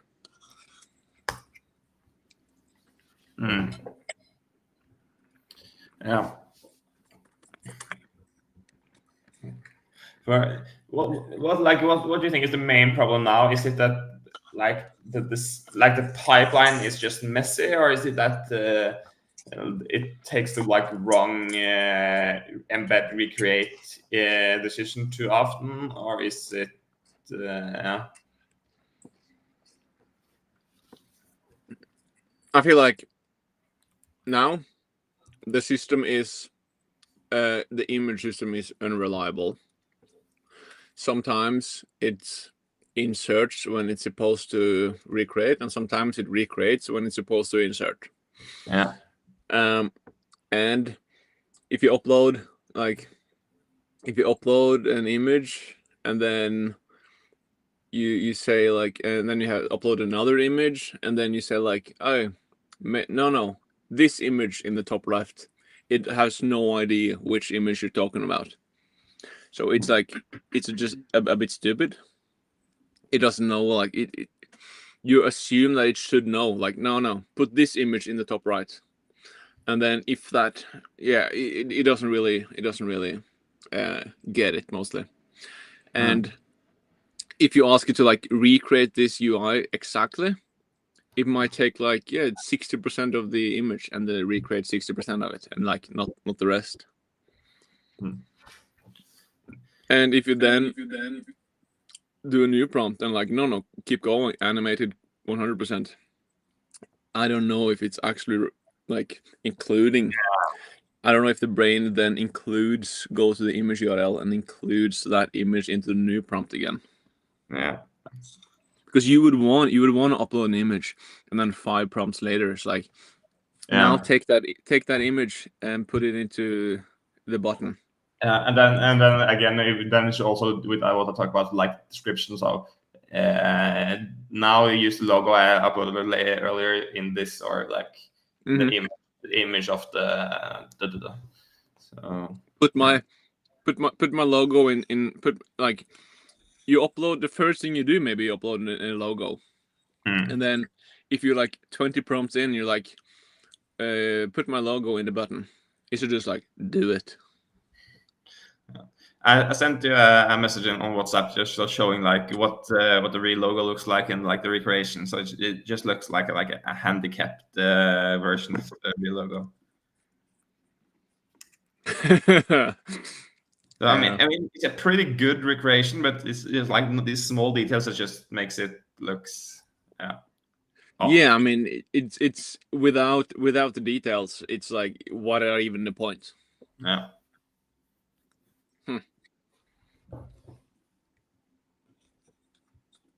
Yeah, so one idea would be to like run a separate metadata. What if you bake more sophisticated into the intent analyzing system? Most of the reasoning is done by the brain, not by the tools. One idea could be to integrate a metadata tool such that every time a user uploads an image or a media, there is a GPT-5 Nano, a model that is fast as fuck. It just analyzes the image and provide some metadata description about the image, and we save that to database such that if a user uploads a screenshot and the screenshot is a logo, we know that we have a description linked to that image ID saying that it is a logo, what it says, colors, etc. If it's a product photo, we know it's a photo of X, if it's a UI element, etc., etc. This pipeline could be run immediately when a user uploads media, not wait until the message prompt is sent, such that the brain could make smarter decisions based on the metadata on the media, especially if uploading more stuff, or even the user is referring to a uploaded media 20 prompts after it was actually uploaded. Yeah, so let's also summarize the current problems. So like one thing is that the image recreation is unreliable in terms of sometimes embed, sometimes recreate, kind of random. 2, it doesn't really know. It's not clear whether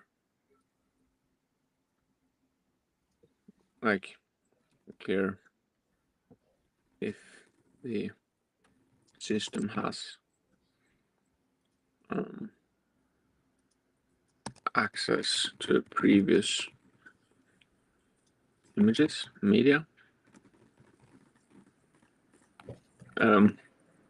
The recreation does not recreate particularly good.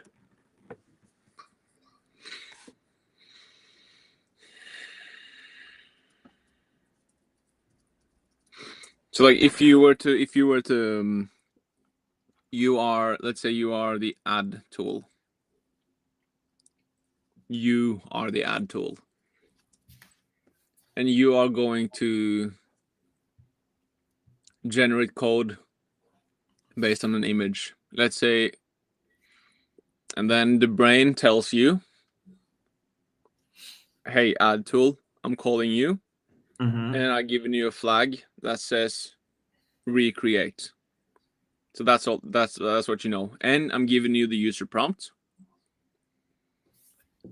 and I'm giving you the uploaded images on this prompt. What more, like, what are like the most general kind of system prompt you would need in order to like be able to recreate it?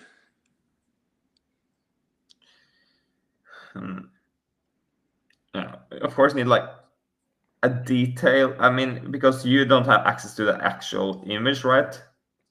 No, you have. I have. Okay. So yeah, so we are supposed to actually analyze the picture in the ad step. Yeah. I mean, like all these kind of decisions of how the like a logo should be animated and stuff, that is also taken in the ad tool. Yeah. Or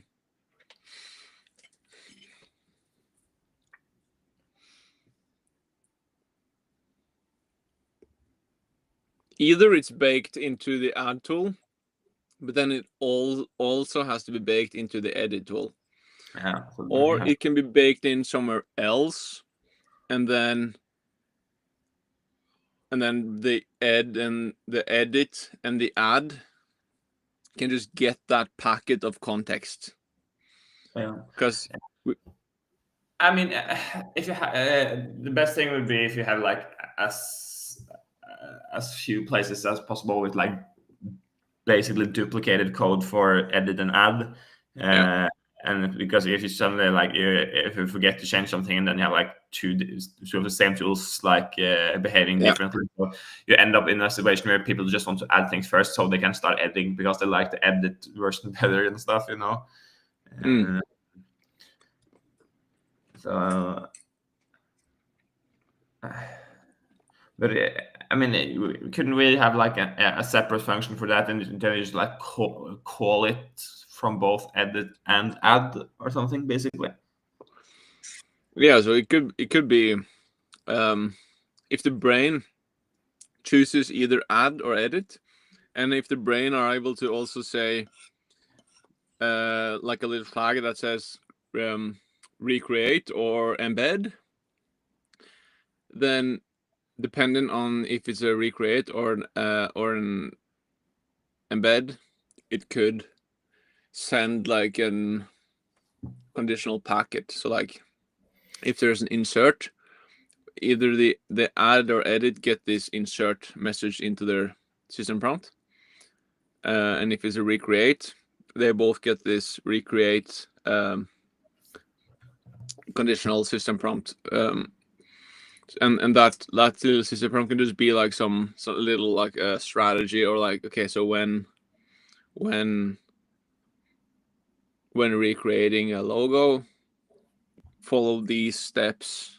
When you follow these steps, kind of thing.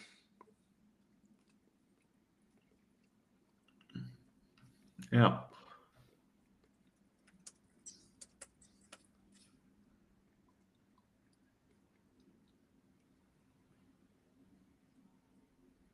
Yeah, that might be like the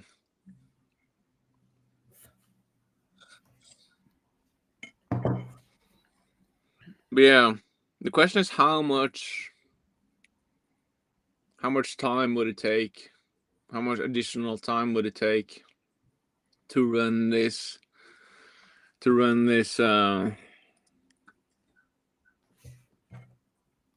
media metadata service?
Okay, so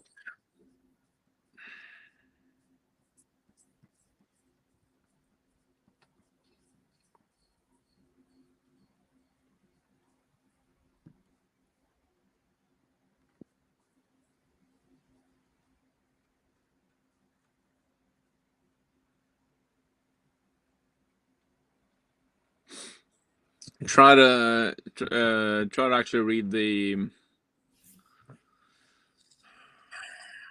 add.ts. So like the add tool, it's generate from image, because that's that's the function that is being called when we do an ad. Because let's say we agree to just image recreation tool, we're just gonna delete that one and bake that existing functionality into generate from images. So it will then, we call the generate from images. Mhm. And then if we wanted to, how would we bake like some conditional context into here in terms of whether it's a embed or recreate? And then it's actually calling the code generator new. Line 878, generate code from image. Right.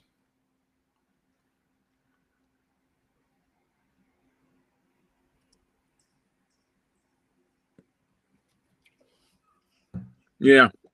And you will see, for example, in the generate code from image, why this is like the most horrible prompt ever.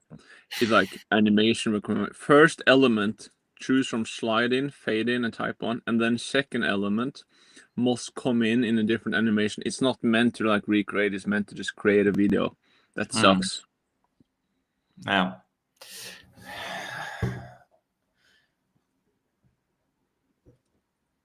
Yeah, because I've noticed that like all the times I ask to recreate it, it makes a kind of animation even when you like not ask for it. But it often looks cool, but yeah, it should probably take the decision based on something else than like the default prompt there.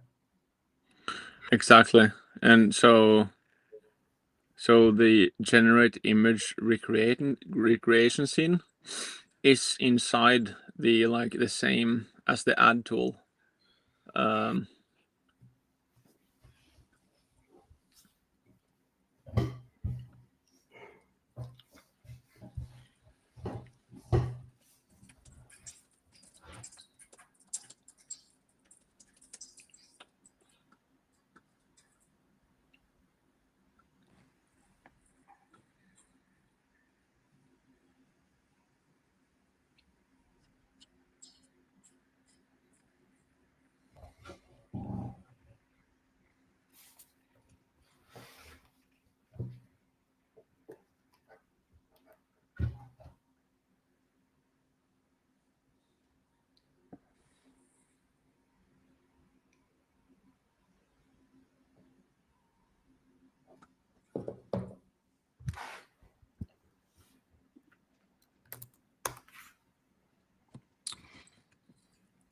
Yeah, so I mean, the metadata service could be like a, 0 milliseconds added all the times if it's because the metadata service extraction could be run super fast. But if the user provides a prompt and then uploads at the end, and then like, because immediately after upload the service is run. No. But if it's not ready, the brain just like keeps making its decision, so it doesn't necessarily wait for it. Yeah. We could like include some kind of like flag or icon on the image that tells if it's ready or not, which kind of blocks the sending before it's ready. So like saying, oh, where we like analyzing your image, please wait before wait until it's ready before we send. But also it could, it's probably able to still make the correct decision of like calling whether it's an add or an edit, and then the add and edit knows probably most likely will know whether it's a correct recreate or embed. And then by the time it starts to analyze the image, the metadata will be ready there.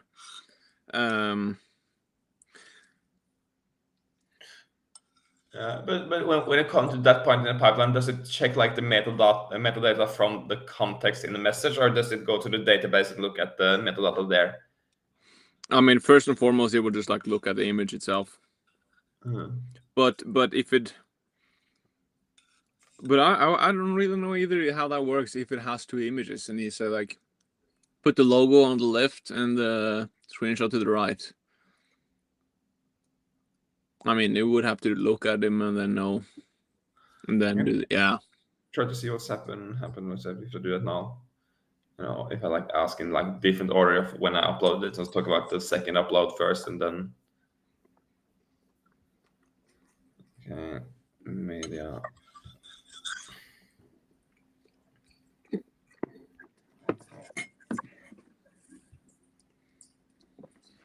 Okay, I need to run to the bathroom. Yeah, then I'll try this. Well, I'll wait.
By the way, you have to do a manual refresh when a scene is deleted now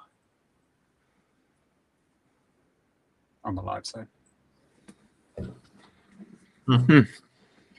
That sounds weird. And can I try leave this call just because it's like I need to edit, but it might end the stream. But Let's find out. yeah.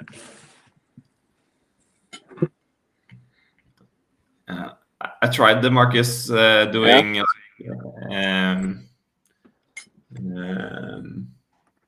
yes, talking about the images themselves without like exposing my like the name of the image and stuff. It's like saying right and left, place it correctly. And if you see WhatsApp, it's it was hard to tell if it understood or not else, because it was like instead of right and left, it placed top and bottom. So But did it of them? It used both images, but it didn't really understand which to put where. I said like, okay, put the red and blue logo on the left and the purple and black on the right, and I said that like in the opposite position, like opposite order of what I uploaded them in. So I like the second logo first.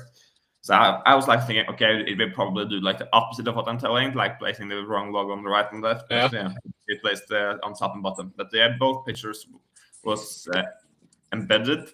But yeah, it's just the placement that was off. So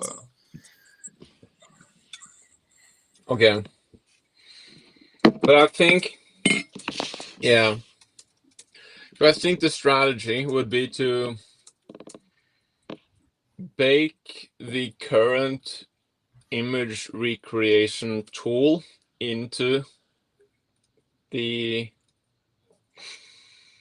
so actually it's not into the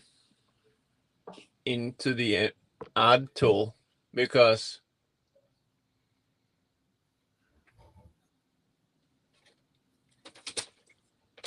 the image recreation scene, that is a tool, but could that both be a edit and a add, or is that always? No, I think that's always an add. What is always an add? Image recreation scene. You mean like that's always an add now, or like in practice? No, like what it is now. I think that's now it's always an add. Yeah, because in practice it could be a edit if you like doing like a multi-step, multi-prompt scene. Exactly, and so what I'm thinking, I'm going to delete this one, but I was saying I'm going to bake that into the add, but it kind of also needs to be baked into the edit. Yeah, it just needs to be a little conditional context that can be included into add and edit when there is a recreation. And I think I'll try the media metadata service. And say you have this edge case where you say, okay, you upload a logo, say add this image, so it embeds it, but also that was not I meant. Like, so can you recreate it instead? So you have to do like an edit where you also recreate, but not with an image that's including in the message, but like the last message. Yeah. Also yeah. Then it would definitely be nice to have this media metadata service that you just know that for this array, this list of image URLs, we have the link, we have the ID, we have the order, we have the name, and we have like the description provided by an LLM. Yeah. So like if a user says, because you as a user, you just assume that if you say like the blue image, I uploaded a blue button, that's the blue button I want to be in scene 4. You assume that the system knows that the blue button, the image of the blue button, where is that? You would assume it just knows. Yeah. Yeah, that would be great. Okay, so I think, it always helps, to just like talk it out. Yeah, and look like at the like realistic scenarios, what has to be like supported. Yeah, I think I'll take a Ritalin now and just do a session where I try to implement all of this. I'll update you on the feedback. I think, as I don't know if I told it, but like we did like the dev into main merge. Yeah. But we still have the timeline as a conditional is admin. So the timeline is only shown if you're an admin. Because it's still like Jack said, if you delete, you have to do a manual refresh. Like the trim and the cut scenes are, relatively unstable. Like they kind of work, but not in a smooth way. I see. So that's definitely something. It would be nice if you like put a PR with. We just like make the timeline better, because that's like the number one thing there. And I'm working on this. What like could we first prioritize the scene deleting thing?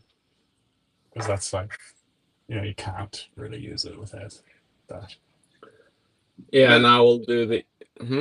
But yeah, the delete scene, Jack, with the refresh, does it like the scene is not removed from the timeline or not removed from the video, or both? I wasn't using the timeline. I was only using the chat. Okay, so it wasn't removed from the actual video before you refreshed. Correct. Yeah. What about timeline? I don't know. We'll try it then, so we can troubleshoot it. But I mean, yeah, like that issue was there last week. Like you delete it from the timeline, but it's still in the video player. Yeah. Okay, I can look into that first. On the live version? I think I only try that. I mean, let's try now. Just add a template and then try to delete it from the timeline.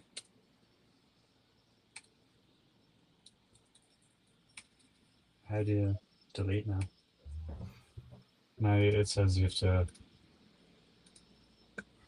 do a Y or an N, and Y doesn't work. Just click it. Click. Oh, no, it doesn't work. It didn't delete it? No.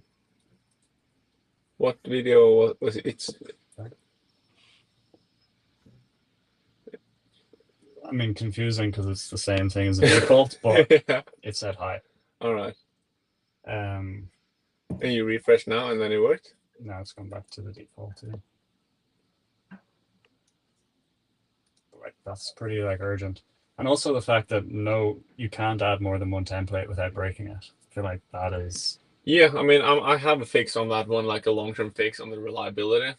But it's not like we could like patch and do like a quick fix on it. But you could like, or you could do like the real fix. Having the like 106 branch, having like server-side compilation of all the code. Yeah, like I fix it properly. I just prioritize ahead of doing stuff to the timeline, because that's like a new feature that, is not completely necessary at this point. Yeah, so like for example, the community page, we should just hold on until we have all of the other things fixed. Yeah.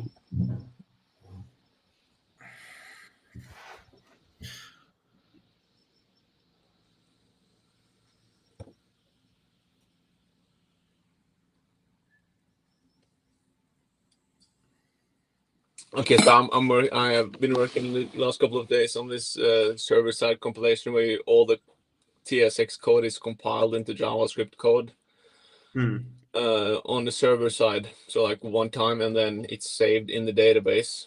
The actual JavaScript is saved next to the TSX code. such that we don't, because now we have like 8 or 9 or 10 different places on like the client side where the client is compiling the TSX code into JavaScript, and then all these 9 places have different kind of rules on like, oh, so if there's an icon, we have to compile it this way, and then all these different versions. So like it sometimes breaks, it passes through some tests but not others, and then you make a fix one place and then you like unfix it here, and then there's so many runtime add-ons, but I think with that new system where the code is just compiled one place, and then that's the source of truth. That's the one that we push to all the panels. That's the one we push to all the players. I think it should be like way less amount of runtime add-ons and just like a general way more reliability. I think that's like a good long-term solution. Yeah, but I can start by looking at the delete scene bug, and then continue with the timeline in general after that. Yeah, I mean, or you could do this whole the image thing as well. Yeah, I don't know what you guys prefer. I mean, how much time do you have now? The next this week. Exactly this week is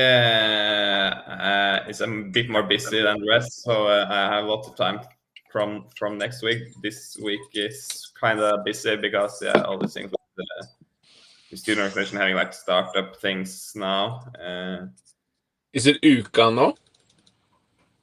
Uka is October, but now it's like taking up new people and start like now like the main preparedness. So yeah. All right, but do a branch off of main and then do the delete deletes in Asia. Main and not dev because we want it directly into. I think main is just like the newest version. I think main has like I think main has like 2 updates that the dev hasn't. But yeah, we can just merge main into dev as well. Yeah, great. Then I'll do that. Cheers. Cheers. See you guys.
be here any second.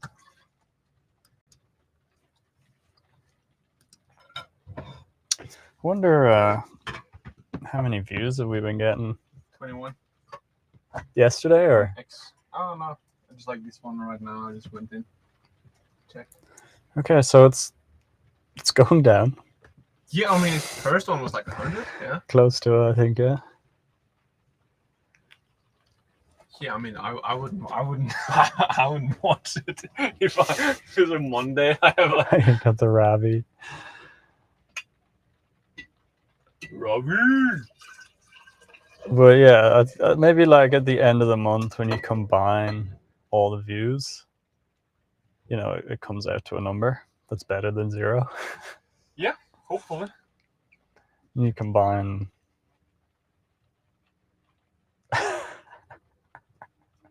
4 with 8 with. exactly. Yeah. I mean, yeah, like so it's like 41, 91, 69, 42, 47, 22, 14. So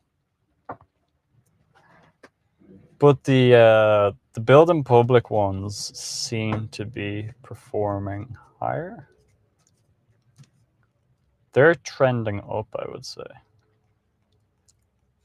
But that's the ones we decided not to do anymore. Wow.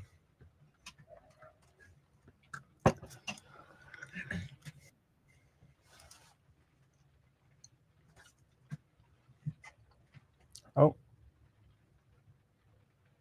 Add to the stream. Hey. Hey, how are you? I'm good. How are you? Not too bad. Thanks for asking. Yeah. Nice to meet you. Where in the world are you? I'm currently in Dublin. Okay. Whereabouts? Sandiford. Oh, nice. Cool. Yeah, and you? Switzerland, hence the flag. Yeah. That explains it too. And here's Marcus, co-founder. Hi, Hi. nice to meet you. Nice to meet you. Cool. Do you want to just open up by telling us a little bit about yourself and your background and why you're interested in working with us? Of course. So I've recently completed my master's from the University of Galway, and I would love to work with you because I saw that you're a startup, and I would love to contribute to a growing and upcoming company because I feel that I am creative, and yeah, I think the role mentioned that you're looking for someone who can help out with the clips from your daily streams and turn that into short form content, if I'm not wrong. And I feel that I can bring in that, and given my experience working for a marketing agency and also my personal projects, and then working on my own small business, I think that I have an idea of what kind of content the audience would like to see and how I can better tailor the content according to what the audience would like. So, yeah. Oh, cool. Can you tell us more about your own small business?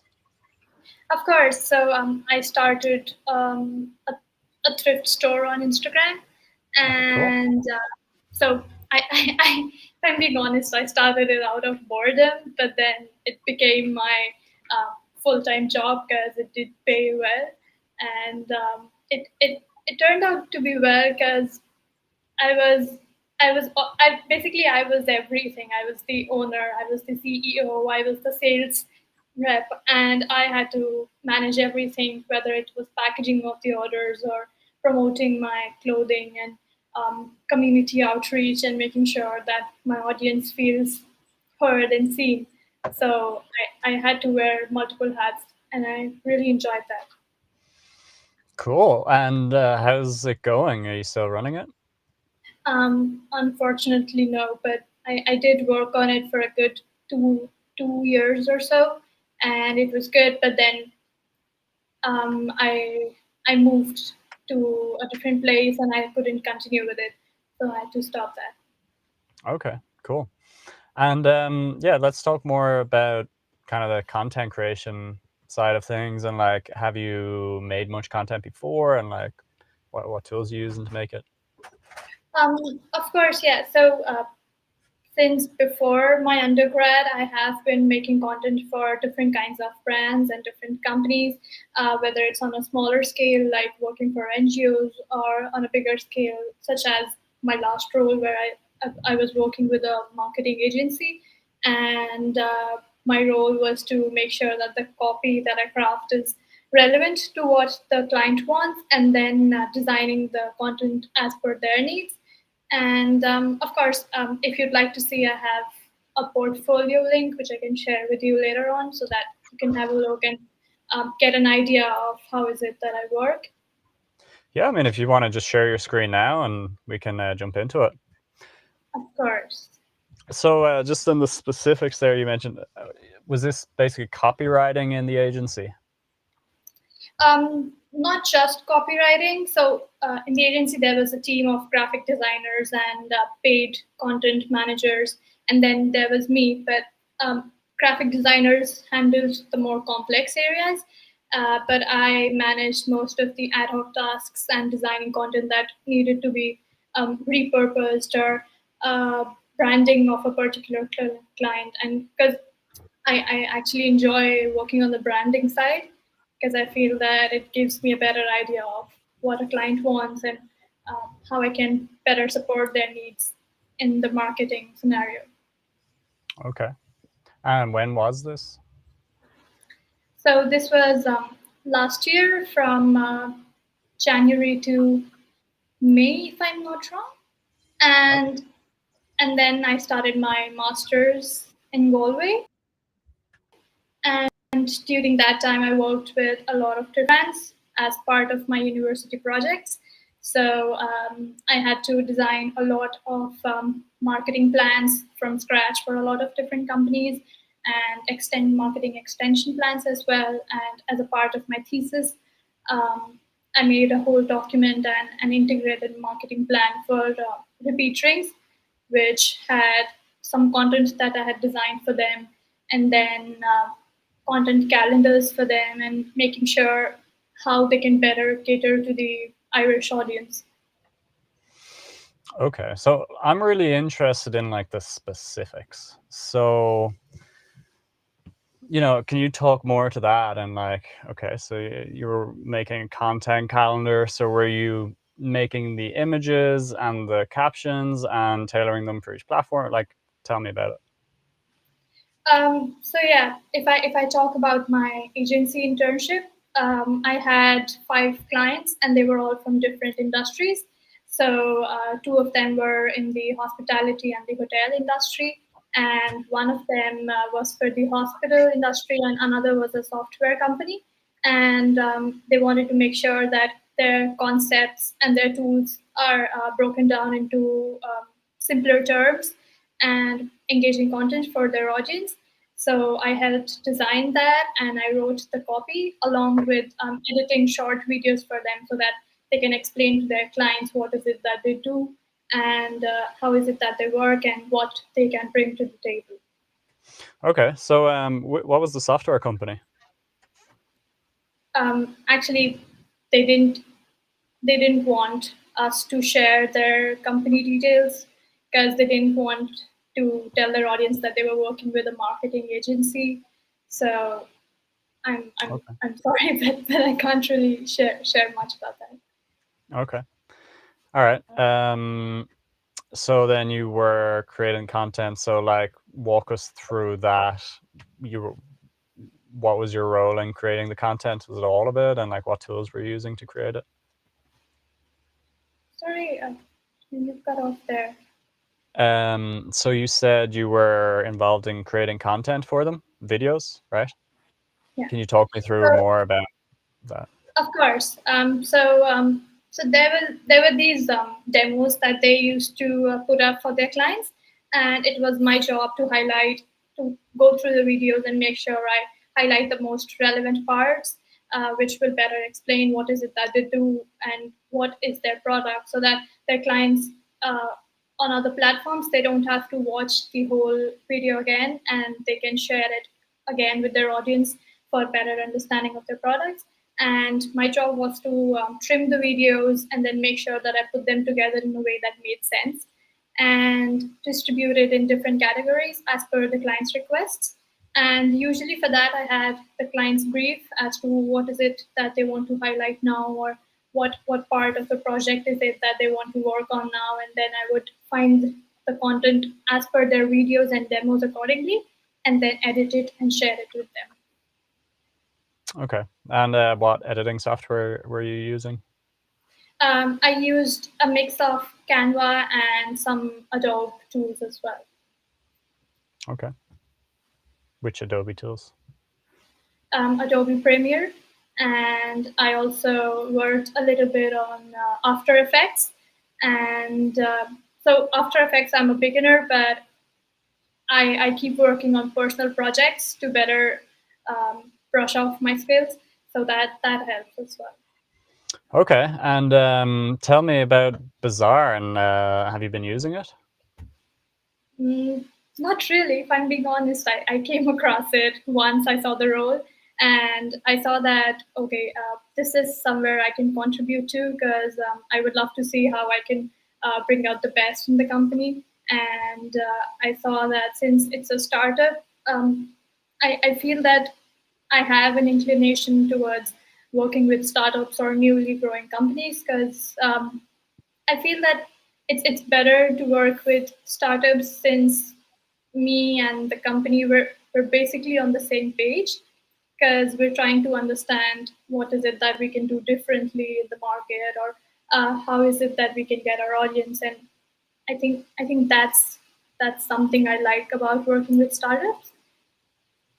Mm-hmm. Okay. Yeah. Yeah, I think it would be helpful maybe if you tried out the tool. You know, it's kind of like an AI version of After Effects, but maybe a different skill set where you need to articulate what you want to do rather than use it in an interface. But for us, that's like really important that whoever we bring on is like, you know, use the product a lot, is good at it, and can create good content with it, etc. Because it's really the most important part of the job. So yeah, maybe if you want to try out Bazaar, you know, you'll get a bunch of free prompts, and then we can jump back on another call and discuss more. Of course, yeah, I would love to do that. So I'll do that. And what would be a good time, or what would be a good day to connect with you again? So Yeah, that I mean, any time, you know, we're live streaming all the time, so you can just send me a message on LinkedIn, and we'll just jump back on the call. It can be today if you want, or yeah, whenever really. Of course, yeah. So I'll go through the tool definitely, and I would love to discuss more about you. Perfect. Great. All right. Well, thanks for taking the time to talk today. Thank you. Bye bye. Bye bye.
All right, folks, I gotta start doing some code, and I can't live stream and code at the same time, unfortunately. So, But I can. hell yeah.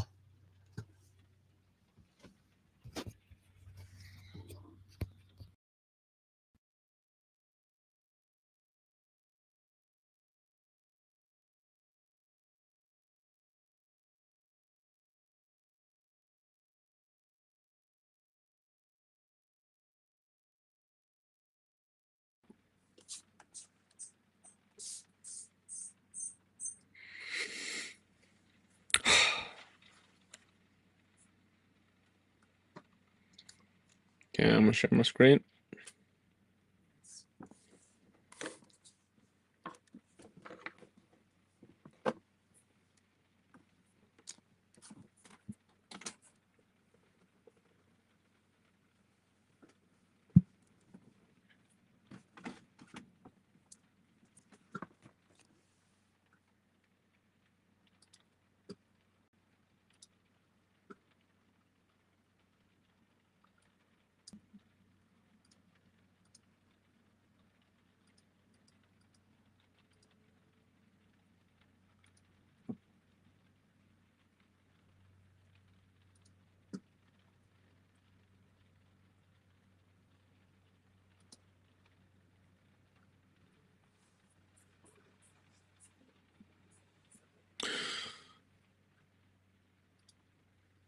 Oh, I can't share my screen.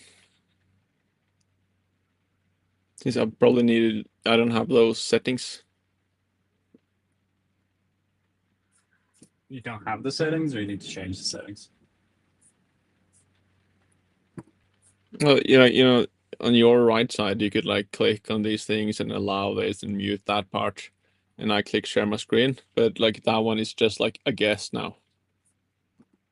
The shared screen is not.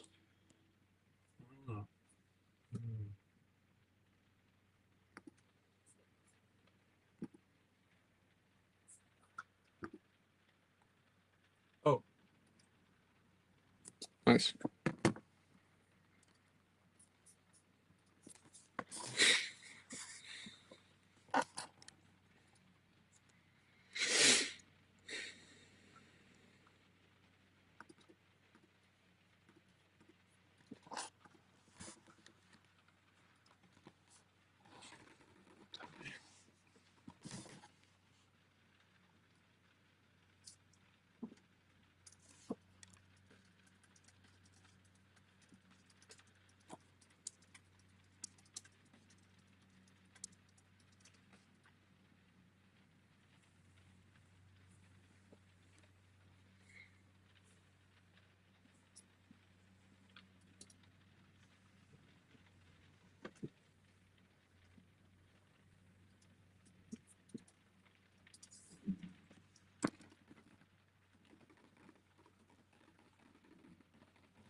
you make that?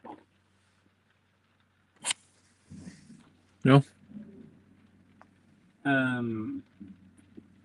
It's almost too good. Maybe it's a screen recording. So can you just explain how, like, is this pulling from the right database, and is it just not showing thumbnails, or? Yeah, the thumbnail. I mean, it shows thumbnails. It's just it's a lot of loading going on there. But if you like, if you just go up and down, and it's like these are the hard coded templates. Yeah. These are templates without. This is without the hard coded. Like we're phasing them out, but like. Yeah. So the stuff that is from the dev branch has correct like prompt count, but the thing that is pulled from the production database, real scenes, will all just have prompt 0 because we haven't linked. So hide that for now. No, it's just that we are taking something from that database. I just wanted to see if it actually worked here. When we push the production, it will just work with the correct database, because it's just that. But it's the connection between the dev branch scenes and the scene iterations in the dev branch is they're not connected. So like, but the SQL calls will be correct when we only use production branch. But yeah, it's kind of and the names here are not correct. So like, because they just needed some sort of name in order to get there, but the usernames doesn't exist in the dev branch. So like the names of who made it, the production scenes, are not real, but they will be real when it's pushed, kind of. And is there any way to test that stuff before it's pushed? I mean, like doing like this, and we can just like make some other names and just like have indexes, for example, or just copy all the users into the dev branch, from production branch into dev branch.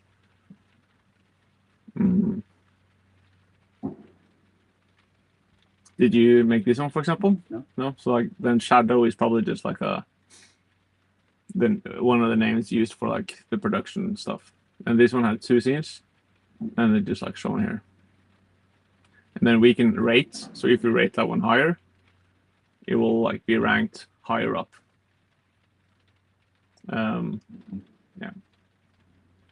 And if you go there and back again, more of them are loaded for some reason. So, yeah. Okay.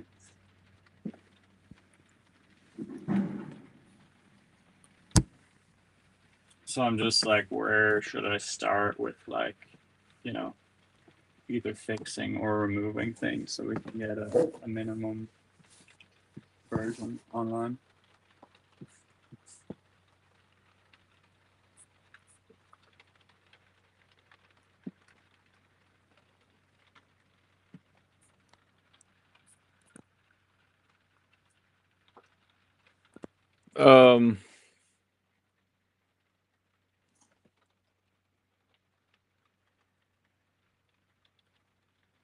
Like, so does it work if I click the low part?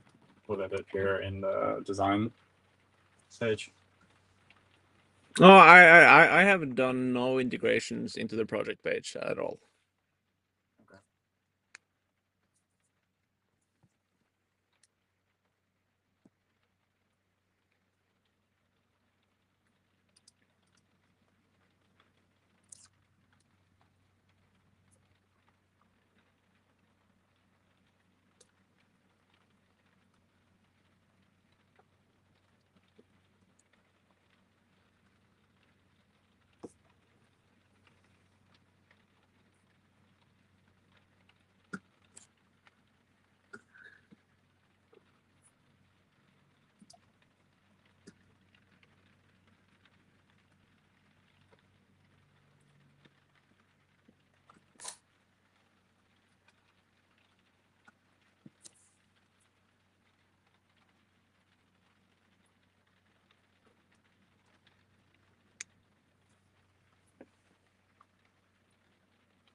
I went to my project here with my friend and I lived in Moses and I did a training camp with like a technical team and stuff. It was really good.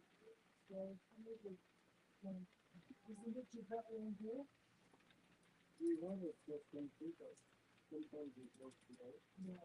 But yeah, but if you hear you can go yeah. You know, you put movies in the different. So that's what was. That's quite a lot of that. So which one do you think I do? Yeah, well, I think that I do. And like I said, the fellows I did in my head. Yeah, but yeah, it doesn't. Yeah, no, I understand.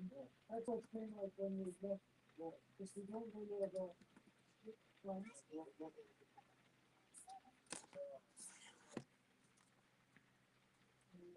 Well, thank you.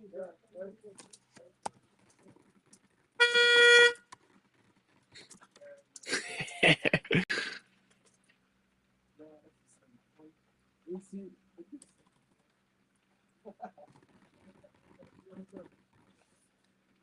I was actually first. That's true.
Okay, so already the image thing is already better. Nice. It does what it's supposed to do. Like this is the test from yesterday, so that's good. Just by like deleting and simplifying.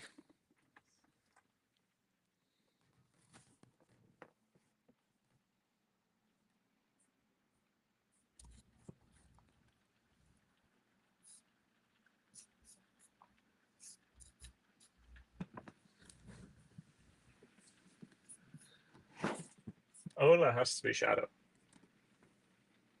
right? In this, right?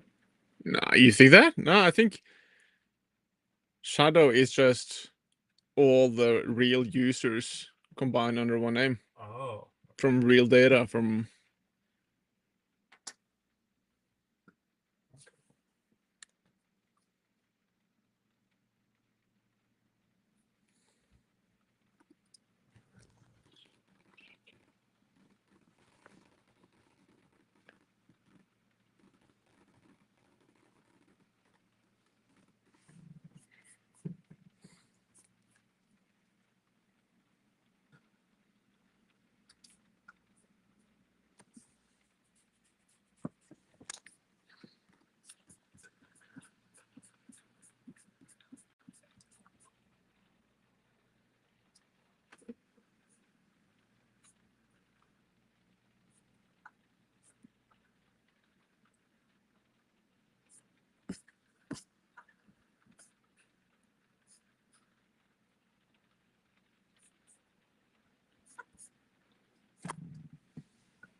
What's the city? Where are we going this evening? On. Where I crashed the car. Tanan?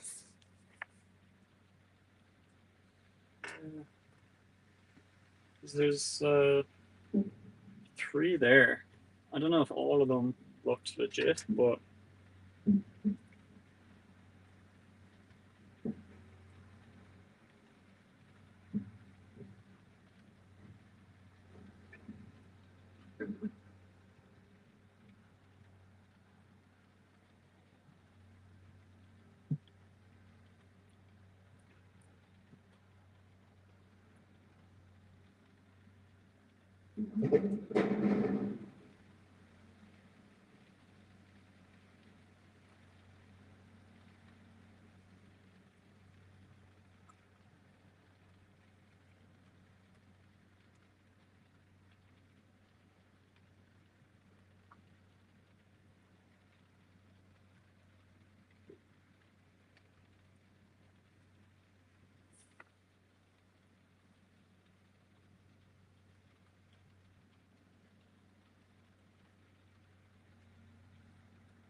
I just send them a quick email being like, what documents do we need to bring?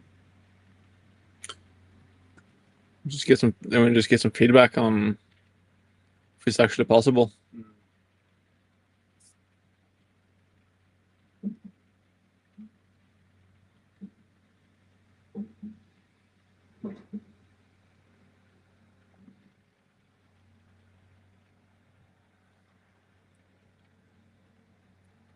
It says it's a transgender safe space. Weird, like, on why the fuck is that coming up on Google Maps?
Bonjour.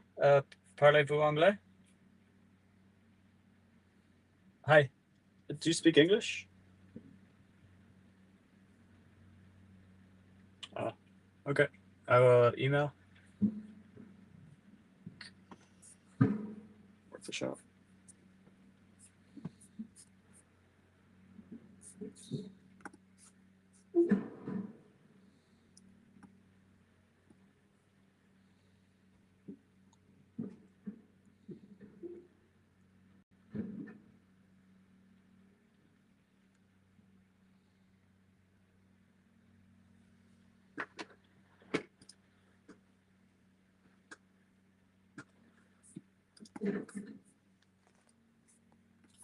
Can you write a message and translate this into French, basically? Say, hey, we bought a camping car and we want to do the transfer of ownership. We are, I'm a Norwegian citizen. I'm just wondering, like, what documents do I need to bring in order to get the car transferred to me? Use the word kartegrise. For what? That is what we need to get the kartegrise. Okay, we need to do a card visa. And just say, like, yeah, we intend on using a friend's address in France. So I just want to make sure if that's okay.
All right, I need a little break.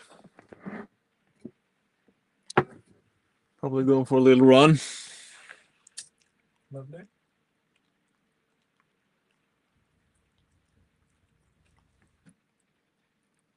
You know, it always looks more miserable when you're looking out the window. It does.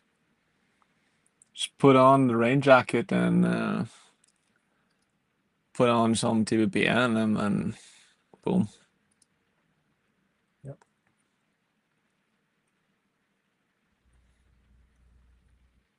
And